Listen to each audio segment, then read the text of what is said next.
lots of people talking about this Academia Extravaganza thing earlier. Wonder what that is. Maybe there'll be fun things to do there. Let's go to the Academia and have a look for ourselves.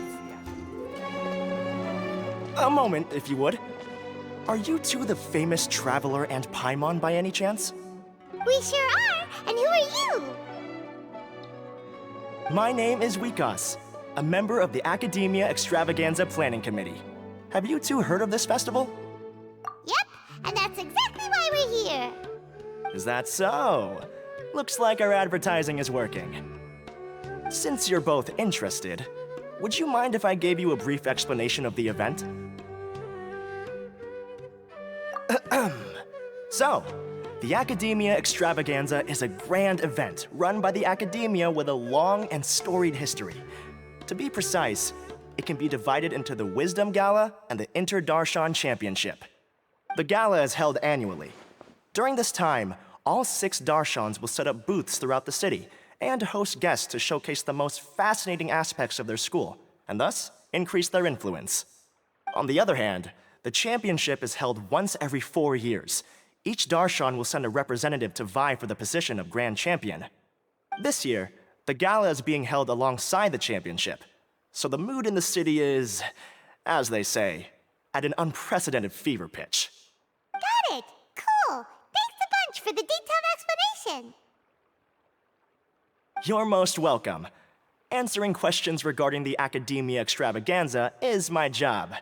And I actually do have something I would like to ask the two of you. Huh? Need our help with something?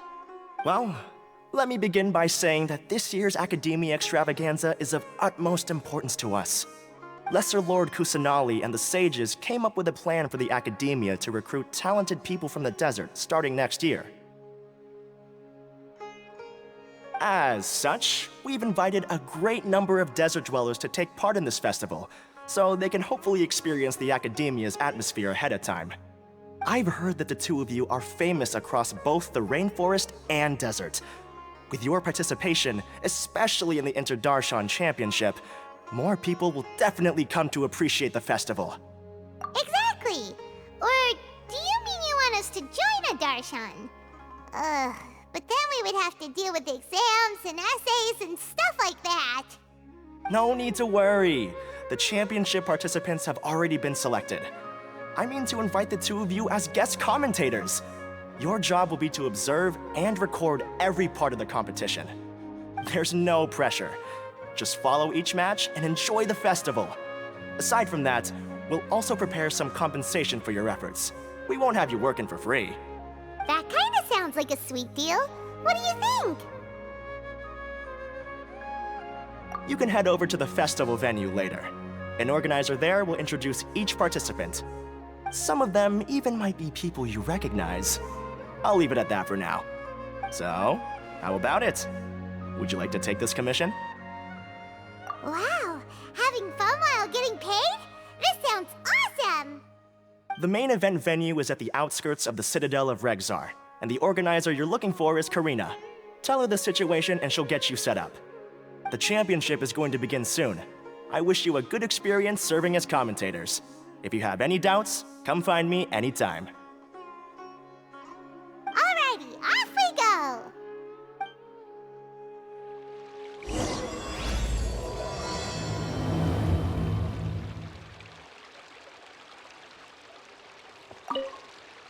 Is there anything else I can help you with? Welcome, one and all, to the Academia Extravaganza! Now then, allow me to reveal the prizes for this iteration of the Interdarshan Championship.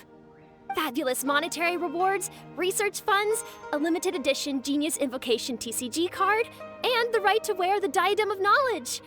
I believe that I need not elaborate as to how this is a symbol of great honor. She should be Karina, right? Looks like she's in the middle of something. Let's wait till she's less busy, then go introduce ourselves. The Diadem of Knowledge. What a perfect work of art. Every time I see it, I feel like I'm losing myself in its beauty. The one who proves fit to wear it must be a rare genius indeed. I believe that most of you have already seen the Diadem of Knowledge or have heard tales about it. 20 years ago, a researcher named Sachin bought it for a large sum of mora before donating it to the Academia. The generous championship prizes are also sourced from his sponsorship. Before we begin, allow me to express our gratitude to this researcher, who cannot be with us right now. Things can only get worse. Things can only go from bad to worse. Human nature begets conflict, and conflict begets ruin. From the beginning, the seeds of wickedness have been. Hey, stop spacing out! Paimon called out to you, but you didn't respond. You okay? Did you stay up late without telling Paimon? All right. I'm sure we're all more than ready for the championship to begin. Now then, let's invite our 6 Darshan representatives to the stage. Our contestants are... Representing Amorta, Tighnari!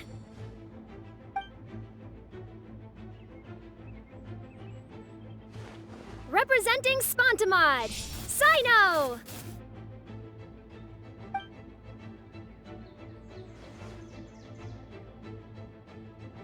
Representing Ratawahist, Layla!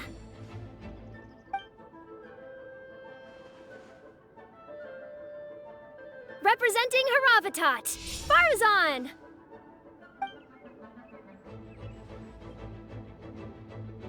Representing Kasharawar, Kaveh!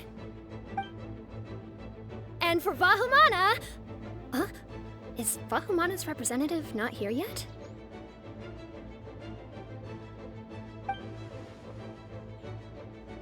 These introductions are pointless. Let's just get this over with.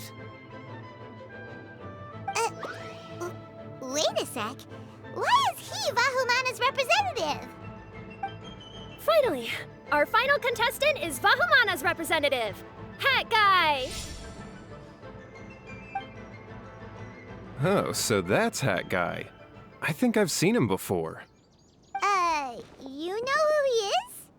I've heard that he's a researcher from a different country who nominally belongs to Vahumana. Word is that he's written a lot of political analyses. His manner of speech hasn't made him popular amongst most other Vahumana researchers, but his comings and goings are quite irregular, so he doesn't interact with others much. Aside from his more controversial aspects, his perspectives are considered quite incisive.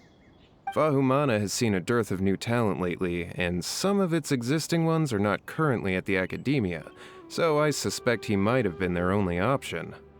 It's just kinda weird. He doesn't seem like the kind of guy who'd participate in competitions like this one.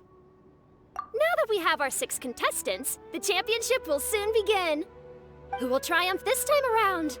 Hold on to your hats, because we're all on this ride together.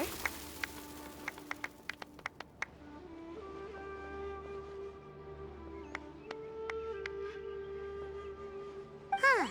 We really do know a lot of the contestants. Oh, right! We're guest commentators, aren't we? So figuring out everyone's reasons for participating is in our job description. Let's go ask them when we go say hi. Especially him. Paimon still thinks it's weird that he's here. Kaveh! Faruzan! Layla! Huh? Oh, it's you. Why are you here? We're here as specially invited guest commentators. Our job is to record what happens during the competition. Is that so? In that case, I'll have to trouble you to catch the moment of my triumph on camera. Remember to shoot from behind at a lower angle. You know, to capture a seniors class. Don't get ahead of yourself now. Victory will obviously be mine. You're far too young to even consider challenging me. Kasharawar or Ratawahist, you're all children as far as I'm concerned. Actually, I was going to ask, how do you know me, Madame Faruzan? Huh? You don't remember? I sometimes see you in the library at night. You even waved at me. What? I don't remember doing that at all. Huh. How strange. However, this is not the time for curiosity. I am Faruzan, a household name in Haravatat. You are Layla from Murtawahist, I presume? Yes. Good. Then we are officially introduced. See? Simple as that. I like respectful ones, by the way. Would you like to join my research group? Madam Faruzan, I'm quite sure this counts as poaching. Let's dial things down. I know, but it's been tough getting people these days, and research funding has been hard to secure. But once I win this tournament, it'll be a different story. So you're just here to increase the amount of funding you're getting? Well, not just that. What, are you curious about my reasons for participating in this event? Well, I suppose that's to be expected.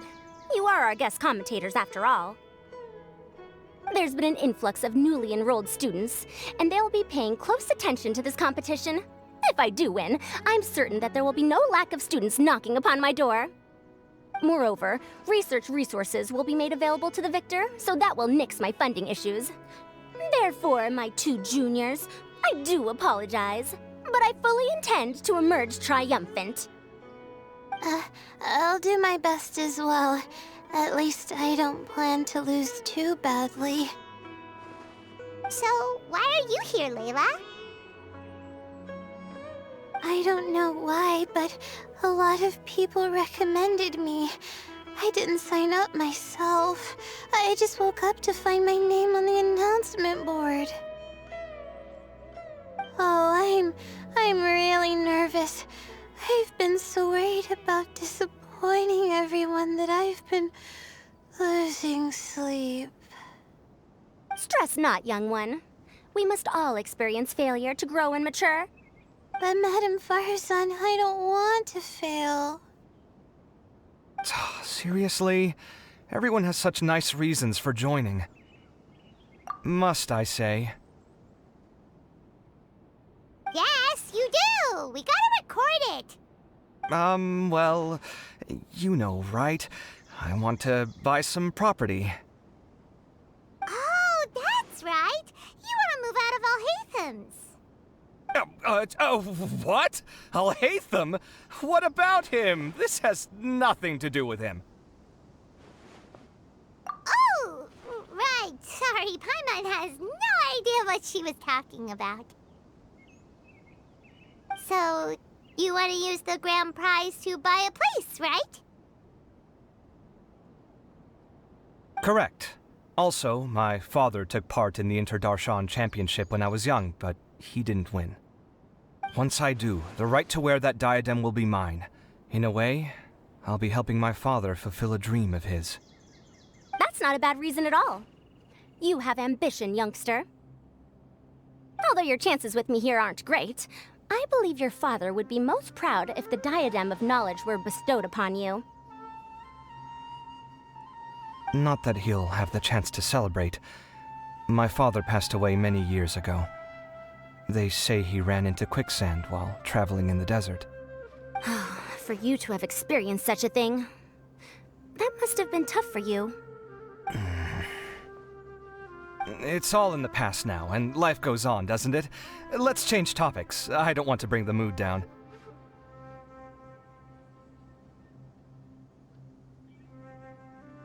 All right. Earlier, you said that you want to use the prize Mora to purchase a home. Where do you live now? Do you live alone? Well... I also heard you mention Alhatham just a moment ago. Isn't he also from Haravatat? Are you two hiding something from me? No, of course not! Why would you think that? Paimon's definitely not involved either! We're gonna go interview other contestants now. Bye!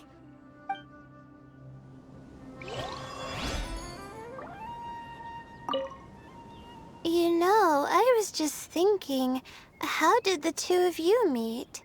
I was wrestling with a particularly tricky problem, and she happened to pass by while I was puzzling over it at the house of Dana. She then proceeded to provide some comments. Provide some comments? I was bestowing instruction. In truth, I have no intention of solving Ksharowar's problems for them. But I decided that this youngster seemed to have a decent attitude, and so we had a good chat. But ultimately, I am a Haravatat scholar, so please come to me with questions about linguistics next time.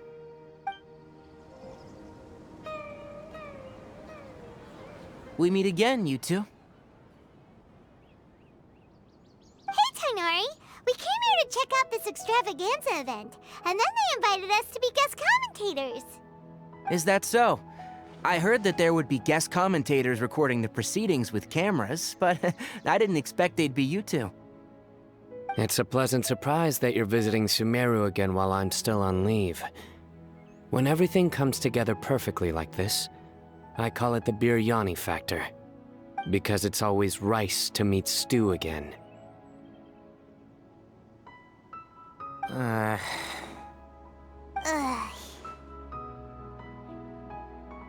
So, Tighnari, you're representing Amurta, and Cyno is representing Spontamod. But haven't you both already graduated? Can alumni also take part in a competition? I had wondered the same thing. When I was told the news, I was actually more shocked than you are now. I later found out that anyone who has been a part of a particular darshan has the right to participate. Graduation status has no effect. So that's the rule, huh? There are some restrictions, though. For example, sages cannot participate. Any given person can only participate in one instance of the championship, and so on. That's right. Also, there are two methods by which the darshan representatives are chosen. One is self-nomination, and the other is to be recommended by over half of one's darshan. You must have been a case of the latter, Tighnari. I heard that quite a few of your juniors petitioned for your candidacy. Sometimes I wish I could clap a few of them over the head and tell them to spend that time on studying instead.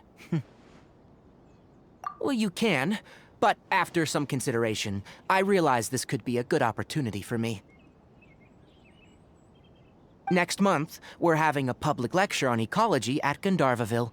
If I participate in this event, I might be able to utilize its popularity to promote the lecture. I'm not that concerned about becoming the champion, unlike someone here. Yes, I'm using the last of my leave for this. When I heard that a limited edition Genius Invocation TCG card was one of the prizes, I signed myself up. This year's card is a rare one indeed. It would be a shame if I missed out on it. Wait, is it some kind of super powerful card? No, it's a very common one. But it has a holographic layer. So what's the point? It's very cool. Paimon meant apart from being very cool. That is reason enough. I shall do my all to emerge victorious and add it to my deck. As someone who doesn't play cards much, I can't quite relate. But it isn't surprising that everyone has their own reasons for taking part in the tournament. Fair enough. All right, let's go find someone else to question.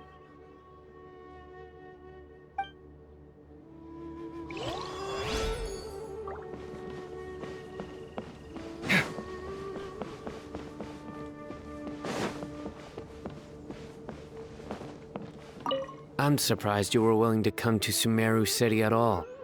Well, the atmosphere at the Academia has improved immensely since Azar and his ilk were deposed.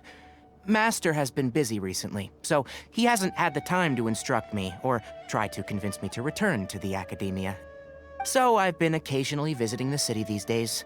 Trade and business are in greater abundance here, so it's much easier to acquire necessary research equipment. So, Just call me Hat Guy. That's the name I use in Vahumana. That sounds like a nickname, not a real name. So I can't go by a simple, ordinary name? Fine, suit yourself. Alright then, Hat Guy. Why are you taking part in the Interdarshan Championship?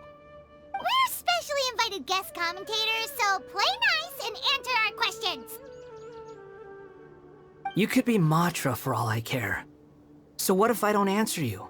What then?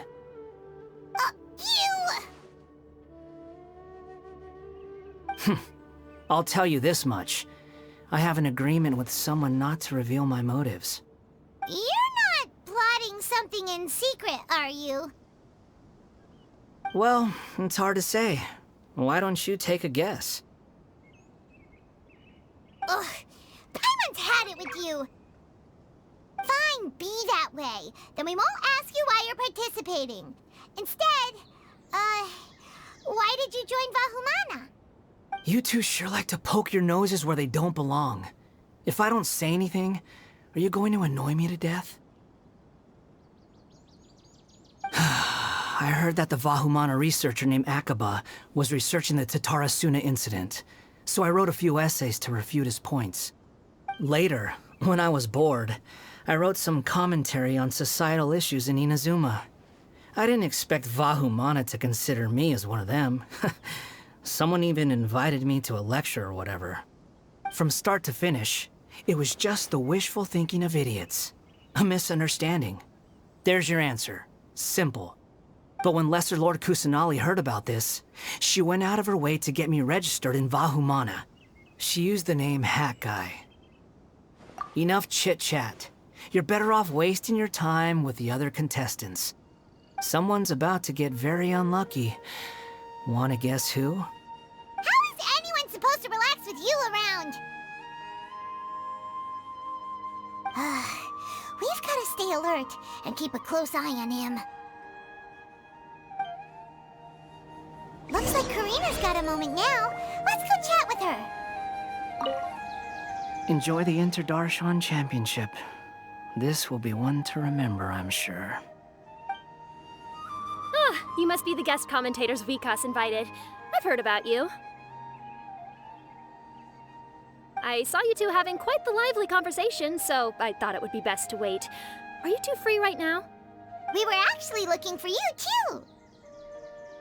Excellent! Then please allow me to explain your job responsibilities in detail. First, please take these two things. The first item is a custom camera from the Academia. Please use it to record the competition as it unfolds. The second is an event-specific locator that will flag all participants' locations. It will also sound when one of them completes an objective. Wow! What a convenient little thing! Aside from you two, there are two other commentators. However, they will remain by the commentators area and will not be following the contestants in real time.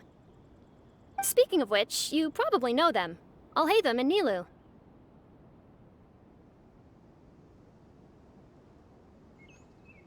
Oh, it's them! We have to go over and say hi later. Well, don't let me keep you, unless you have any questions for me. Why do you ask? Really? I didn't see any such person. Could I ask when you saw him? Strange. I was on stage the entire time, and I didn't see anyone come up. Paimon didn't see anyone either. Perhaps you're mistaken. However, if you have any leads on that matter, you can talk to me at any time. Hey, Traveler. Paimon. Long time no see. Dia! Candace! You two are here as well! Ah, so they're two friends of yours. In that case, I'll take my leave. May you all have a wonderful time during the extravaganza. The Academia sent us both invitations, so Dia suggested that we come together. The villagers were also encouraging me to travel outside the village. I couldn't find it in myself to turn them down. We're here now, so no point dwelling on that. Even though this extravaganza isn't a holiday or anything, it's still a big deal here in Sumeru. Merchants from all over will set up shop. There'll be tons of stuff to eat, use, and wear, more than you can count. I'm already set on helping you buy 2 new outfits. I mean, who wears the same thing at work and home anyway? I'm looking forward to it. Just being able to relax and wander the streets freely has already made my day. So, Traveler, Paimon, you two want to come with? We'd love to, but we've got work to do right now. Aw, that's a shame. Let's hang out together when you're free then. Sure! In that case, Candace and I'll head out first. Good clothing and fabrics are very much in demand. If you snooze, you lose. Oh, right. We should also get some accessories. No need to rush. I think we'll have a better time if we take things slow. See you two later. Feel free to come find us whenever you have the time. Paimon didn't think that Candace and Dia would come. Hanging out with them sounds like a great time. Still, looks like the competition's starting soon. Let's go over to where Alhaitham is and see what's going on. I will now announce the rules for the first round of the competition. Please listen carefully. During the opening ceremony, Academia staff released several cages of butterflies, and many of them are now fluttering within Sumeru City. Amongst these butterflies, 3 of them will be special swift flies. They have a different appearance and also fly a little faster. Your objective this round is to find a swift fly and bring it to me. 3 points will be awarded to the first participant to return, 2 to the second, and 1 point to the third. That is all for the first round. Should you require clarification on anything, please ask any of the other staff. Alhaitham's all business all the time, huh? That said, how did he get picked to be a commentator? Paimon's kinda curious. Finding 3 specific butterflies in a place as large as Sumeru City sounds rather improbable. If these swift flies behave anything like regular butterflies... I'm off. It will take some time to search every corner of Sumeru City. Huh? You're going just like that? A champion walks the road to victory. My dear Kasharawar Jr., I have a plan. How about some cooperation between you and me? Cooperation? Looks like everyone's got their own plans for this, Tuffy.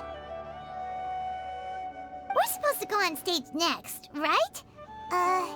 Let's wait and see everyone's reactions first.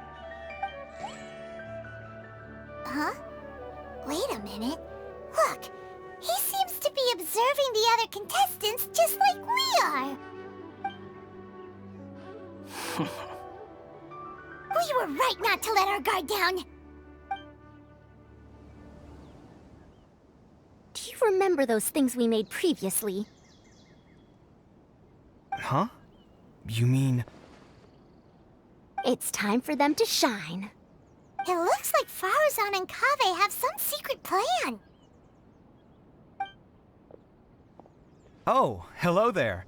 Madame Faruzan and I are discussing how... Shh! Hush now! The walls have ears around here. We should keep it a secret for now, but you'll find out what we have in store soon enough. Come now, let's go. Before the others act. All right, there's no time to lose. We're off to make our preparations. See you later.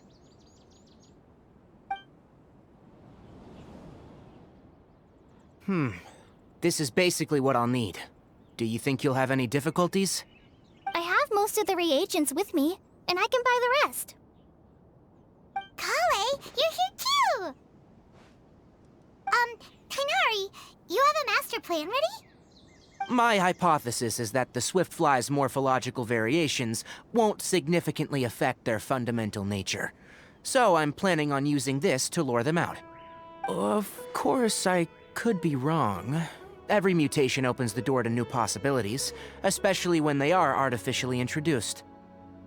Details will have to wait until after the post-experimental analysis. For now, Kaveh and I are going to buy some reagents for our experiment. Alright, well, see you later. Okay, see ya!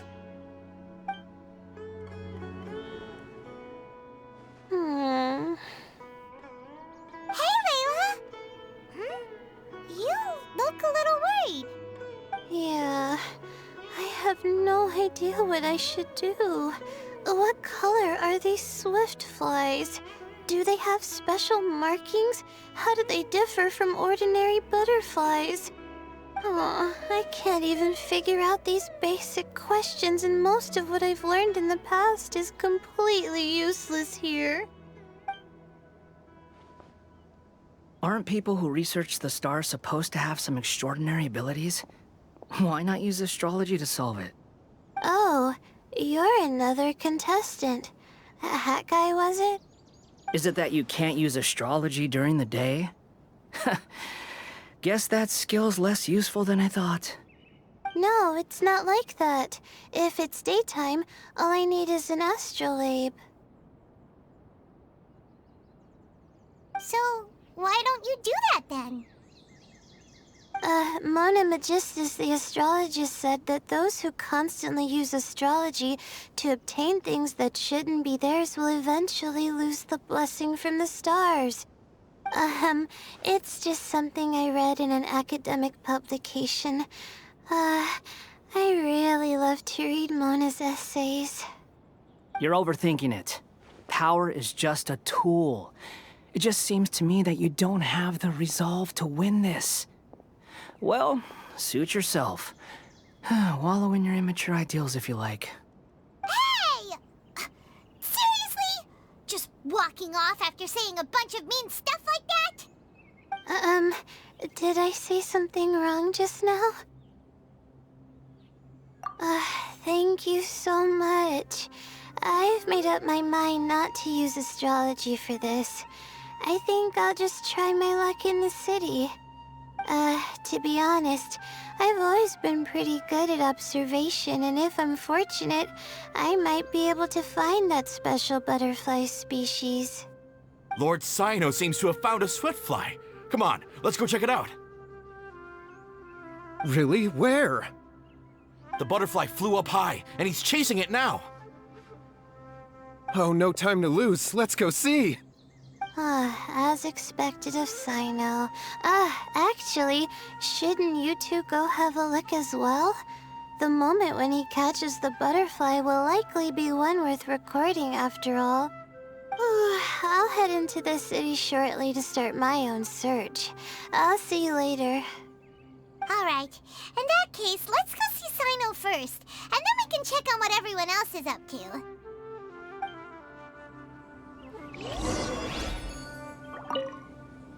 I'm going to try my luck in the city, too.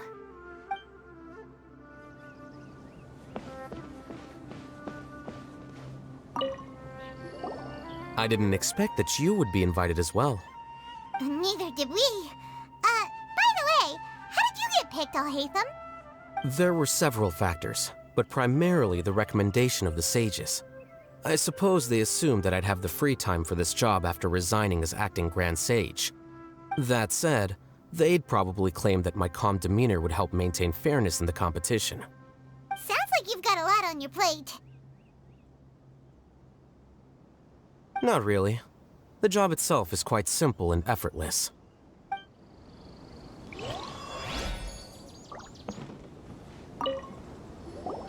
This is my first time commentating for such a competition. I'm feeling kinda nervous. Nilu, how did you get picked to be a guest commentator? The staff said that spectators would be less inclined to come if the contestants and commentators were all from the academia. I don't quite understand it, but I'm happy that we're able to all meet again. Good. We've got all our ingredients. Next, could I trouble you to help me mix them together? Of course, Master. Let me find a good place to... What a crowd. Seems the Academia Extravaganza is in full swing. What do you want to get? Maybe we can buy some gifts to bring back. Now? Huh. I usually get gifts last. Let's go walk around somewhere else first. Are you sure it's all right to release so many? Have some faith. It'll be fine. We found you, Cyno! Oh, wait. Is that a swiftfly? Stay put. Don't move. He caught it! Huh? Cyno, what's wrong? This isn't what I'm looking for. It's a... Finally, I made it. I heard that you caught a swiftfly, Cyno. Mind letting me see what it looks like? Hold on. Isn't this the mechanical bait that I released earlier? Why would you catch that instead of a swiftfly? Wait a minute. If we consider this from a different angle, isn't it a good thing that the bait you made was convincing enough to fool even Cyno? That's right. During a previous interior design project, I felt that the artificial flowers on a wall were a little bland, so I decided on placing a few moving mechanical butterflies to add some pizzazz. In order to make them both small and nimble, I consulted with Madame Faruzan. Not long ago, the two of us took all those mechanical butterflies and released them into the city. Why would you do that? Need you even ask? Young people these days really do need to get out more. Have you never played that game where you place strips of paper on a bamboo pole and wave it across a field of flowers to attract a whole kaleidoscope of butterflies? No, I haven't. Wait, so you're trying to... That's right. The butterflies within the city will mistake our mechanical bait for one of their own and follow them around. As long as we keep releasing and retrieving our bait, we can capture all the butterflies within the city. What comes afterward is just a matter of separating the swift flies from the others. Huh. Guess that's one way to do it. Do not underestimate the wisdom of your elders. I had already thought of this method the moment the round's rules were announced. Of course, we also owe much to this fine junior of mine here for making such lifelike butterflies. It seems that Kasharawar has not quite declined as far as I had thought in recent years. Their teaching skills at least seem to be intact. Well, I just stuck to what I do best. The idea was yours. No need to be so polite. Once we capture all these butterflies, we shall split the points for this round. Look, one of them is returning now. Huh? Wait a moment. Are my eyes deceiving me? Why don't I see any butterflies behind it? That's because there are none. Seems like your plan has hit a snag. Looks like the match continues. I'll be looking elsewhere. Huh. Strange. Has something else diverted their attention? Come, let's search in the direction the bait returned from. We'll go have a look too.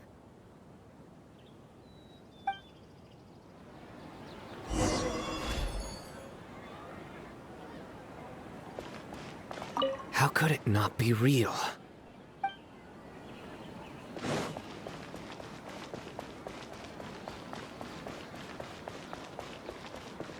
Our bond is strong.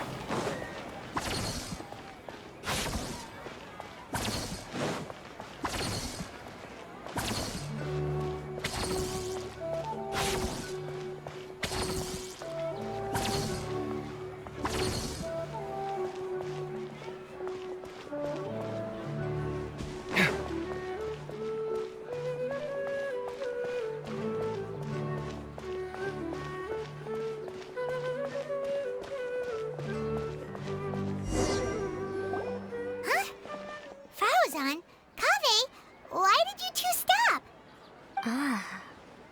So it was the Morta boy. Tighnari! Fascinating, isn't it? The butterflies have all congregated here due to a special incense that I used. I infused it with 3 different types of honey, and the butterflies, following the fragrance, have gathered around me. Butterflies must have really sharp noses then. Wait, do they even have noses? I've never seen one. They do not, in fact, and their vision isn't stellar either. However, they can use their antennae to distinguish between scents, and their olfactory senses are generally quite advanced, allowing them to detect floral fragrances from great distances. Oh, so that's how it is. I had a pet butterfly once. I picked wildflowers and placed them in its box, but it wouldn't eat any. That's normal. Raising butterflies isn't difficult, but there are many things you should take note of. Appropriate temperature, sufficient air, and a spacious environment are examples of such considerations. You must also ensure that the food you've chosen suits their palate. Most importantly, you must curb your curiosity and avoid disturbing them while they rest. Otherwise, they may become stressed. Sorry. I liked to poke at its wings at the time. Humans tend to rear many creatures due to their aesthetic value, but not all are suited to such a process. Caring for living beings is hard work. Impulse alone is insufficient. Some prerequisite knowledge is always required. You sure do know a lot. I have a question too. I bought a scarab not long ago and it hasn't seemed very active. Can you help me figure out why? I'd like to keep a duskbird as a pet. What are some key points I should consider? Is it possible to keep a Rishbalin tiger as a pet? All right, it seems like you all have a great deal of questions. But I am in the middle of the Interdarshan Championship at the moment, so I'm afraid I can't answer them all now.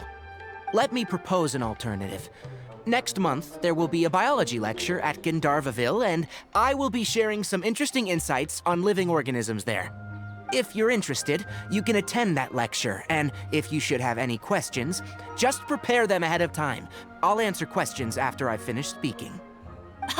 All right, I'll be there. Of course, please try to ask more rational questions. For example, whether you can raise a Rishbalin tiger as a pet or not is mainly dependent on whether you can overcome one in a fight. Looks like Tighnari's science lecture will draw quite a crowd. Huh? Oh. Was I listening in for that long? It seems Kaveh's master does live up to his title as a teacher. Madam Faruzan, I've had a look around. Nearly all the butterflies in this area have been attracted by the incense. However, we can cast our bait further away to avoid this area. All right, then let's get moving. We shan't let all the butterflies get away from us if we can help it. Seems like the competition's really heating up. Let's go see how the other contestants are doing.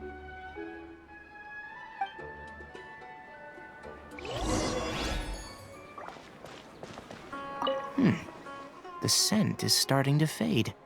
Seems the wind is stronger than I thought. The incense isn't going to last long. These all look great, but they're more expensive than I expected. Goods are more expensive here than in our village. Nah, to heck with it. How often do you get to come to the city? Let's not get hung up over the prices. Dia, are you sure you want to buy this for me? Oh, this is a heavier material than I expected. Thank you. Don't worry about it. It's just nice to go clothes shopping together. This is taking longer than I thought. Let's wait here. Whew. Seems my age is catching up with me.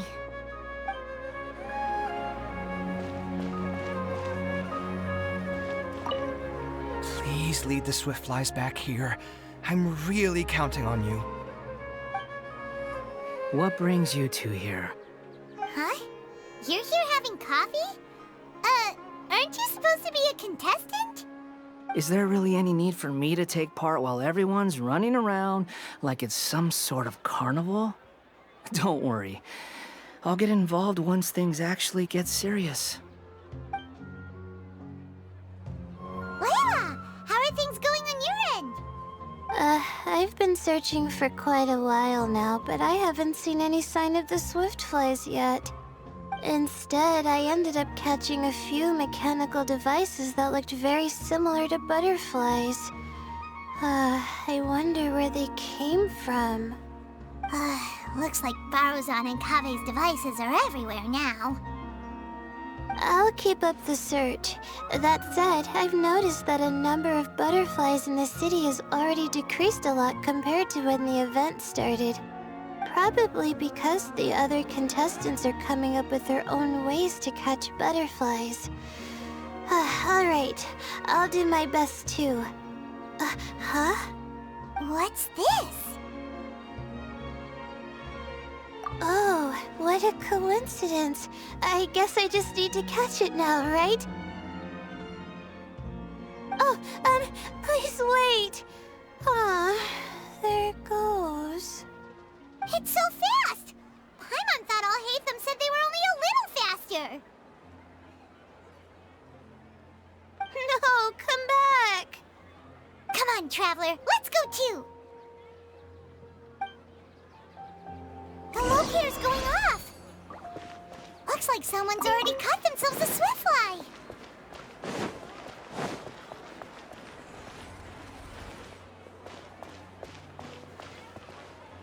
Why isn't it working?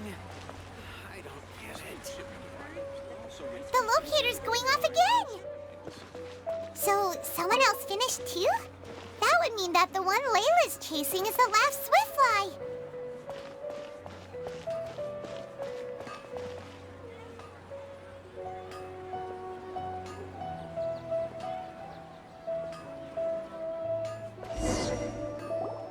Oh, it just occurred to me that we should also get you a makeup box.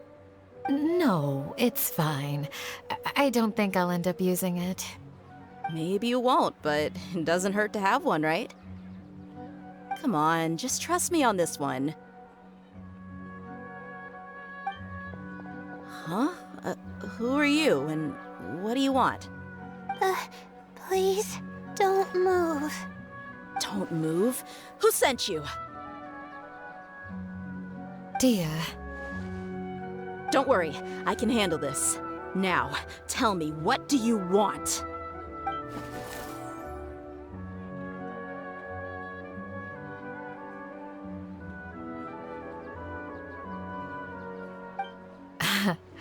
I believe she's looking for this.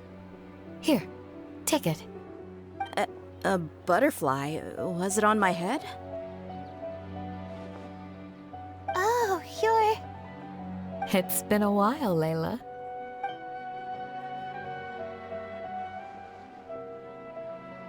A friend of yours? Oh, so she must be the one you were telling me about. Huh?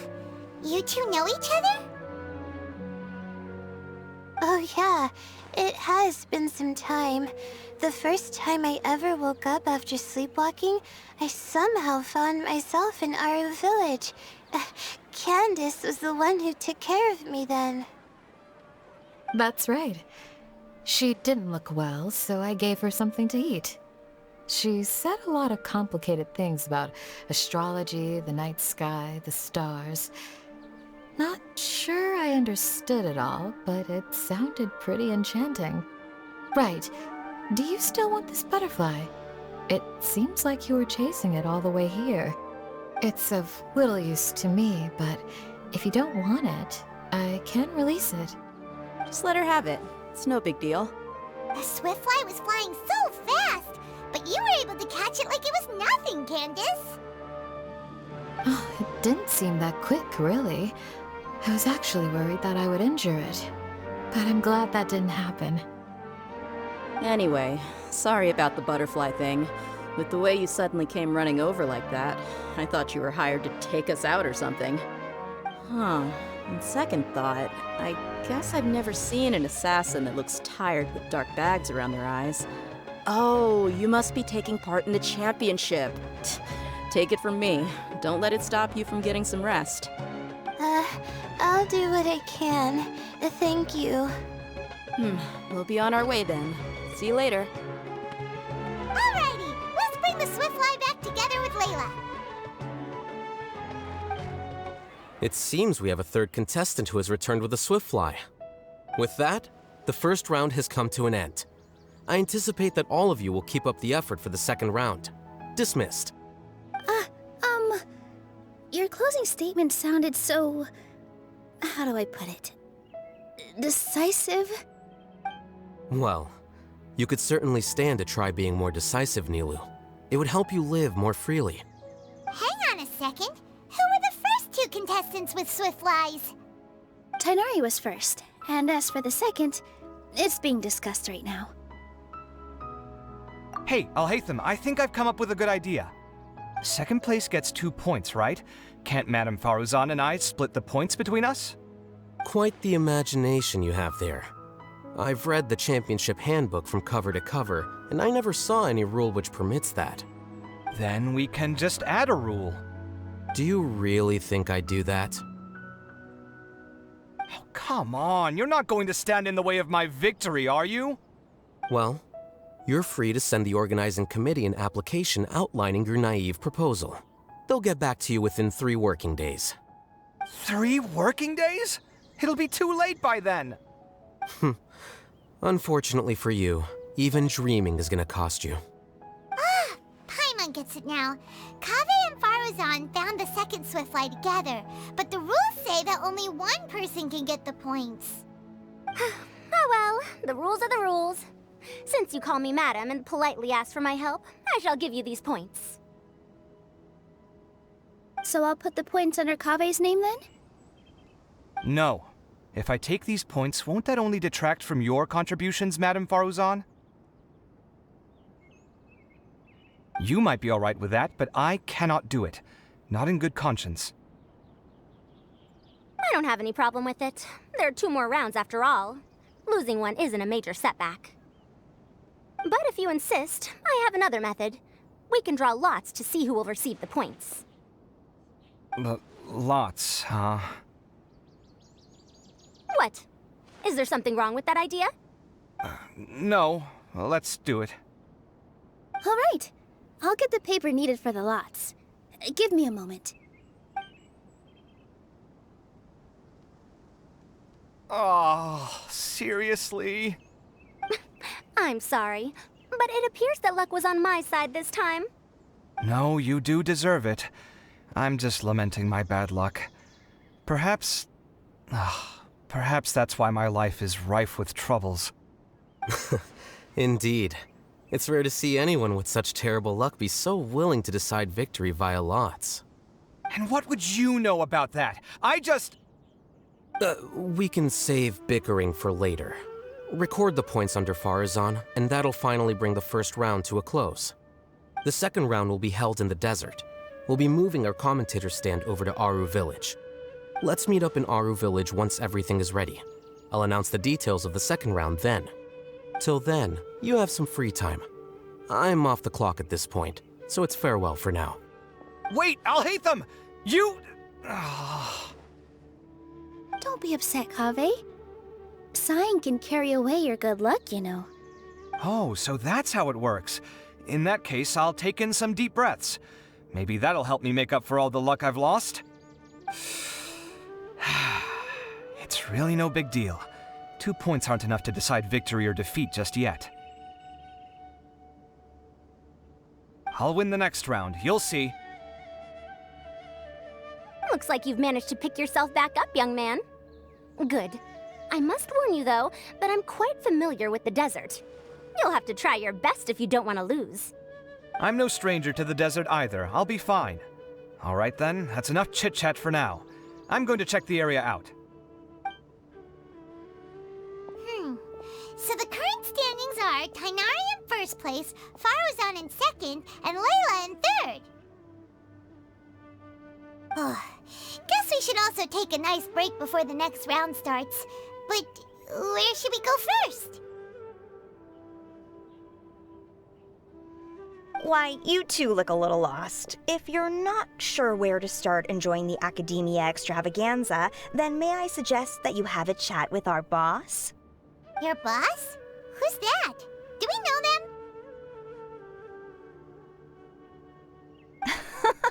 Well, only the most famous merchant in all of Sumeru, Lord Sangamo Bay. Oh, Precisely. Our boss sent me to inform you two that she'll be waiting for you at Sumeru City's North Gate. Oh, well, if it isn't the Traveler in Paimon. Hey, Dori! Are you here to attend the Academia Extravaganza too? Of course! People are practically flocking to Sumeru City. You couldn't ask for a better opportunity to do business. This is one of the entrances into the city, and it's very close to the Wisdom Gala booths. There'll be an endless stream of customers. I can already hear the Mora going clink, clink, clink as they fill my coin pouch. Well, is there anything you'd like to purchase? We've got everything you need and deals that can't be beat. Well, do you have anything to eat? Oh, wait, we're celebrating the extravaganza and you're only thinking of eating... I mean, of course, we've got lots of things to eat. That said, I recommend that you also consider some of the great bargains we have going on. The Wisdom Gala is about to begin, and once it starts, each of the Darshans will prepare a small challenge for everyone. And just between us, I have some super booster supplements for sale. Eat just one to boost both your strength and dexterity for a short time, allowing you to overcome any challenge. No thanks, we'll pass. These little challenges are gonna be a cinch for the two of us. Just you watch. Anyway, Paimon just wants something to eat, please. If you don't have any food, then we'll just go somewhere else. All right. Mora is Mora, after all. Oh, what would you like to eat? Well, Paimon's pretty hungry right now. Do you have any touching? Let me see.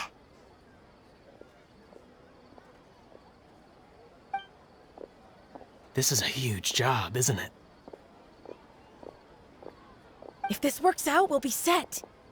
Here you go. 2 servings of touching. See? I told you there's nothing Lord Sangamabe can't procure. Yay! Huh? What are you looking at, Traveler? Oh?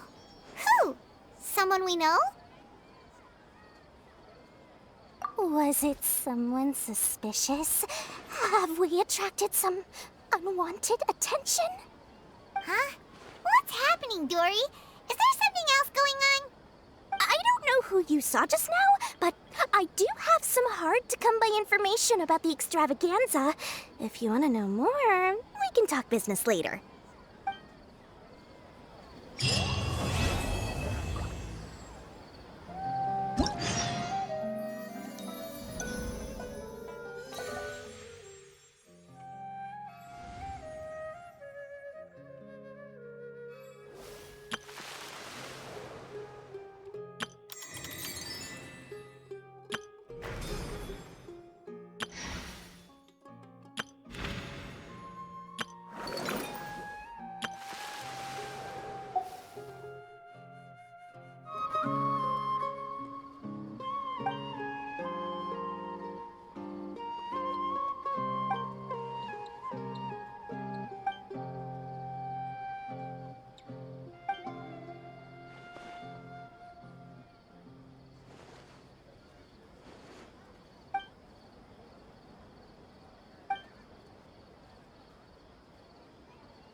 Is it me, or are the bags under your eyes even darker than during the last round?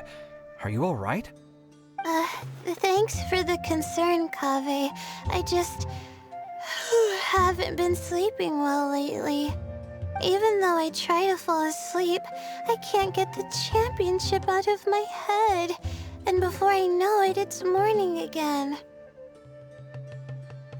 I know the feeling. That happens to me too when I'm agonizing over my blueprints. Do you have any tips for dealing with that? To be honest with you, no. You could say there are many things that don't have a quick fix and can only be endured.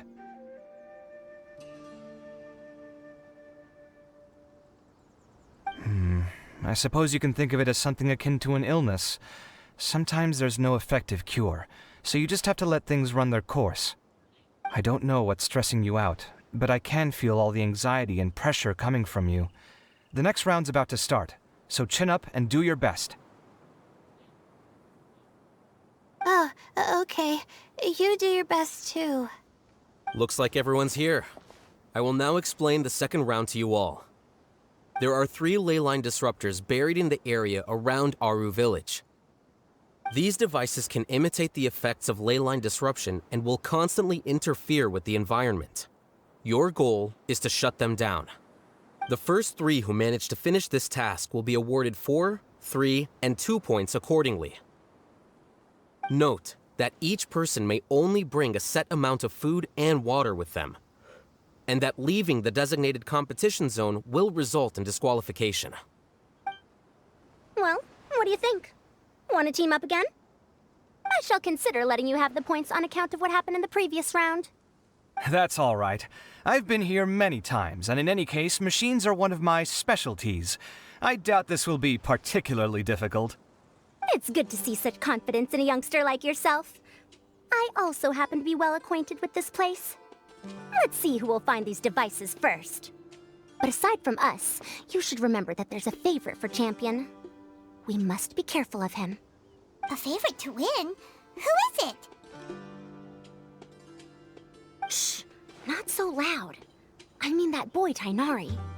He took first place in the previous round, and if he does so again this time, we may as well declare this competition over. I heard that you solved the Avidya Forest's leyline effluence problem with him not long ago. Since this round involves resolving a machine-simulated leyline disruption, it should be a simple matter for him. That's true. It does look like his odds of winning are pretty high. He already has Kaveh, who is an excellent pupil. If he were to win this round as well, then wouldn't we just be letting him have all the fun? As his senior, it's my solemn duty to prevent such an inequitable arrangement from happening. I'm off. I'll get going as well. See you later. How are you feeling? I think I'm okay, but I'll take things slowly for now.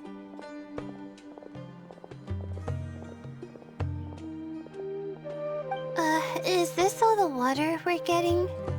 Sorry, that's what the rules say. While this round seems to be about how quickly you can shut down the devices, it's also testing your ability to survive in tough conditions.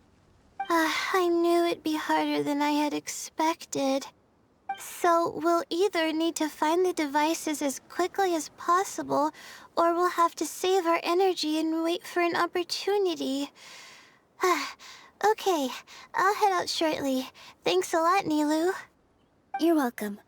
Please take care of yourself. Well, there goes everybody. So, who should we visit this time? Let Paimon think. Oh, right! Didn't Faruzan say that Tighnari's the favorite to win? Let's go look for him first.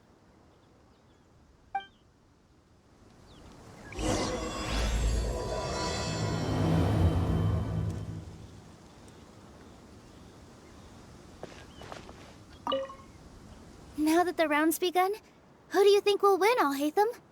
The ones who find the disruptors will win. Well, yes. But aren't you just repeating the rules? Let me see. Where would they put one of these disruptors? A desert fox? Why would there be desert foxes here? Oh, whoa! Stop biting my clothes! Hey! The sun is especially intense today. I hope Tighnari will be alright. Probably not. I should go check on him. This seems more annoying than the last round. That's fine, though.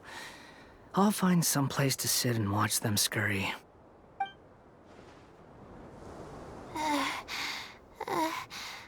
I feel a little faint. Hey, Tighnari? Tighnari! Huh? Weird. The locator says that he should be around here somewhere. Tighnari! Can you hear us?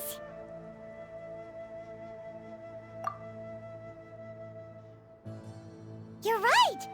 Huh? Oh no, it looks like he's fainted! We have to help him! Tighnari, are you okay? It's so hot. Oh, so you passed out because of the heat? Are you not used to getting around in the desert? That's right. I usually bring lots of water when I go to the desert, precisely to avoid this situation. I went through all my water very quickly, and with the effects of the disturbed ley lines, I started feeling dizzy. My ancestors, the Volukashuna, were originally from the desert. But I guess this is what happens when a species migrates. They become intolerant of their original environment. This isn't the time for a history lesson. Let's get you some water.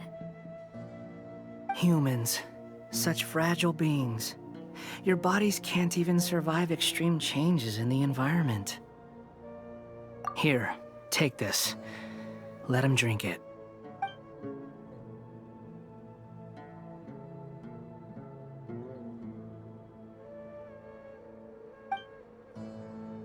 Are you serious? This had better be just normal water.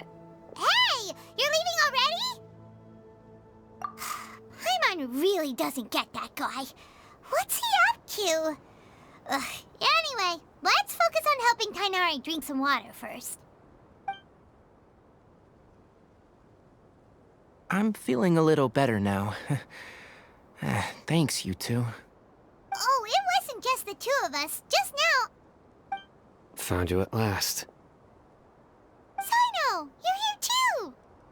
I was concerned, so I came back to check on you. Will you be able to go on? The fur on my tail is so dry, it's practically been singed right off. I don't see any purpose in pushing myself beyond what is reasonable. It appears I'm not suited to this particular round. I should probably just return to Aru Village and rest. Really? So you're backing out? Yes. I do have my results in the first round to serve as a buffer, so even if I forfeit this round, I still have a chance to turn things around later. Withdrawing now will allow me to conserve my energy. Continuing to push onward would be counterproductive. A wise decision. Let's get you back to Aru Village. It's fine. I can make it back on my own. Oh, stop trying to be so polite. Come on, we'll help you back to Aru Village.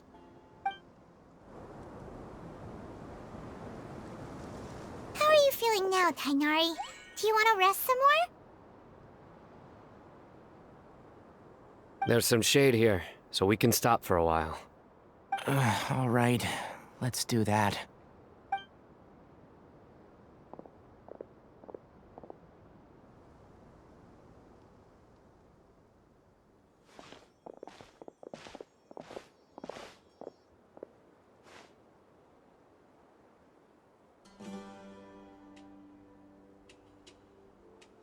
Oh, Cyno and Tighnari. And you've got the Traveler and Paimon with you. Oh, hey, Layla! Yeah, the sun was too strong, so I decided to take cover here for a while. what about you? Are you all done already? Unfortunately not. I'm not quite as capable as I thought. I intend to withdraw from this round. Cyno and the Traveler are escorting me back to Aru Village. Withdraw? Can you even do that? I believe the rules do provide for such a situation. Alhaitham did say that the act of leaving the competition grounds would result in disqualification from the round. Didn't I ask you if you were all right before this? If you had just decided to withdraw then, you wouldn't have had to suffer. Well, I had to try, didn't I? So I tried, and it didn't work out, and now I'm backing out while I can. When I get back, I'm definitely going to make a batch of sun-resistant oil. Next time I venture into the desert, I'll be prepared. By the way, you're Layla, aren't you? You don't look very well yourself. Will you be all right? I did feel a little faint when I first entered the desert, but I feel a lot better after resting here for a while. Be careful not to push yourself too hard. Don't worry. I'm just... Feeling the pressure? You can tell? Your expression is similar to the ones I see on criminals' faces when I interrogate them. To tell you the truth, I'm still not sure whether I have what it takes to represent the Ratawa Hisdarshan in the championship. Most people voted for me because of all the rumors surrounding me, and to be honest, those rumors don't really mean anything. Now I don't know how to deal with all the expectations they've put on me. Even the people who usually criticize me voted for me this time. So I feel like I have to live up to their expectations somehow. So their expectations are putting pressure on you. Yes. Actually, I heard that you were voted in as well, Tighnari. How do you deal with it? To be completely honest, I don't really feel any pressure. Firstly, those who expect things from you do not necessarily do so for benign reasons. On the other hand, those who do consider your feelings certainly wouldn't want you to push yourself. Next, we are researchers. Our primary duty is to interact with knowledge, not to meet others' expectations. As for me, I took part in this competition to advertise for an academic lecture at Gandharvaville next month. I'll obviously try my best during the competition, but I won't let any additional pressure get to me. I think you can also try to find a clearly defined goal. That may help you. I understand. Thanks for your advice. I'm absolutely parched after talking so much. I've still got some water with me. No, I'll be all right. We aren't far from Aru Village, so I can go the rest of the way myself. You should get back to the competition. Don't you want to win that limited edition card? Yes. All right then. Your spirit will live on through me. Hey, don't talk like that. I'm not dead, Cyno. Everyone, I'll be heading back now. See you after the round ends. I'll continue searching for the ley line disruptors. Are you feeling better now, Layla? Yeah, I feel like some of the weight has been taken off my shoulders after chatting with Tighnari. It's been a long time since I first left my hometown to come to the academia, and every day here has been so precious. But of course, there have been some rough times. All sorts of complex astrological models, countless quizzes, and essays that took all my brain power to barely finish. Each of those things are like huge boulders barreling at me, forcing me to continue running forward. When I was chosen as my Darshan's representative, it felt like another boulder was added to the ones already rolling behind me. Every time I close my eyes, I think of all the people I'd disappoint if I mess up. Yeah, I think that's what Tighnari was trying to tell me. You're our good friends, which is why you didn't stop him from dropping out of this round, and why you don't feel disappointed in me. That's right! No need to feel so down! That said, he did also say that he hopes I could have more concrete goals for taking part in this competition. I don't have any now, but I'll give that some thought. Anyway, I won't take up any more of your time. You still have to record the other contestants' progress, don't you? Perhaps they've had some breakthroughs while we've been chatting. True. We should go look for the others. Now, who's left? Tighnari's dropped out for the round, and we just saw Cyno. You could go see how Madame Faruzan's doing. I've heard that she's quite knowledgeable about the desert, so she's probably made some progress by now. Okay, let's go look for Faruzan!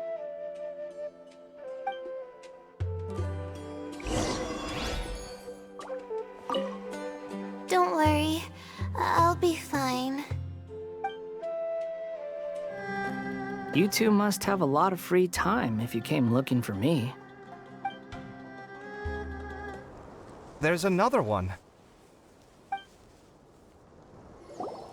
Looks like someone's taking it easy. You should be thrilled that I have nothing to do. Otherwise, that means someone's in for a very, very bad day. But if you don't get any points this round, you won't have a shot at winning. It's not like I care about winning or clout. Really, the real prize for me is watching all these people fight over something so useless. Oh, you reminded me of something. There shouldn't be any more incidents after this round. If you'll excuse me, I have somewhere to be.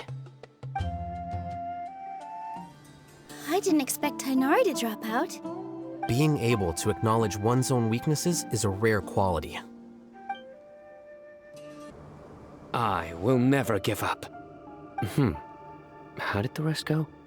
Oh, right. I will never give up. My will is my greatest weapon. Hey there, Faruzan. Have you made any progress? You're just in time. I'm about to start digging right here. Oh, you found the leyline disruptor already? Such a simple problem could never confound me. Not long after entering the desert, I discovered a primal construct that was acting abnormally, so I followed it all the way here. Once I got near here, it suddenly disappeared. Something unusual must be happening around this area. You're a true expert, Madame Faruzan. You knew what to do right away. Well, I do happen to have more experience than most. But that aside, has anyone completed this challenge yet? Nope, not yet. Well then, I suppose I'll be the first. What about that boy Tighnari? Oh? And why's that? He's not used to being out and about in the desert. Huh. I didn't think he would have such a weakness. I suppose he could use a bit more training. What about the others? Is that Rtawahist girl still a bundle of nerves? Tighnari gave Layla some advice, and she seems to be doing a lot better now. Cyno just started his search for the disruptors, and as for that guy, well, who knows what he's thinking. And what about Kaveh? Has he found a leyline disruptor yet? Paimon doesn't think so, or our locators would have already let us know. Strange. What's he lollygagging for? With his skills, you should have heard something from him by now. Well, I'm afraid the most thrilling moments are already done here. You should probably go find Kaveh and see how he's faring now.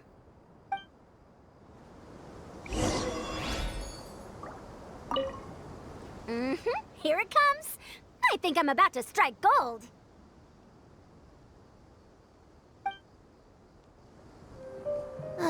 I think I'll start by doing a loop Around the competition zone.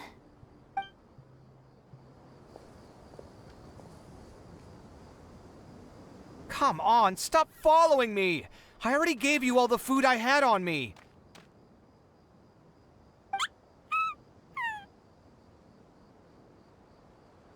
You can cry all you want. I don't have any more food. All I have left is a half bottle of water, and I can't possibly give you that. Without water, traveling in the desert will be incredibly difficult, and I still need to find what I'm looking for. Merak, can you help me out here? Keep them away.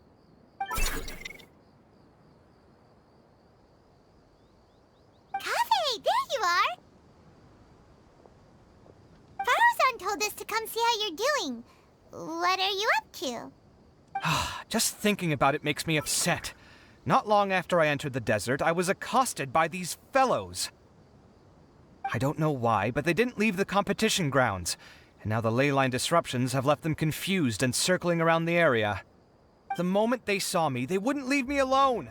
They even cheated me out of my limited food supply.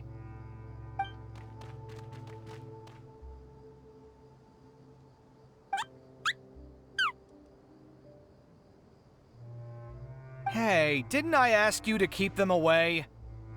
Kaveh, is this flying metal thingy yours? That's right. This is my toolbox, Merak. Your toolbox? Huh.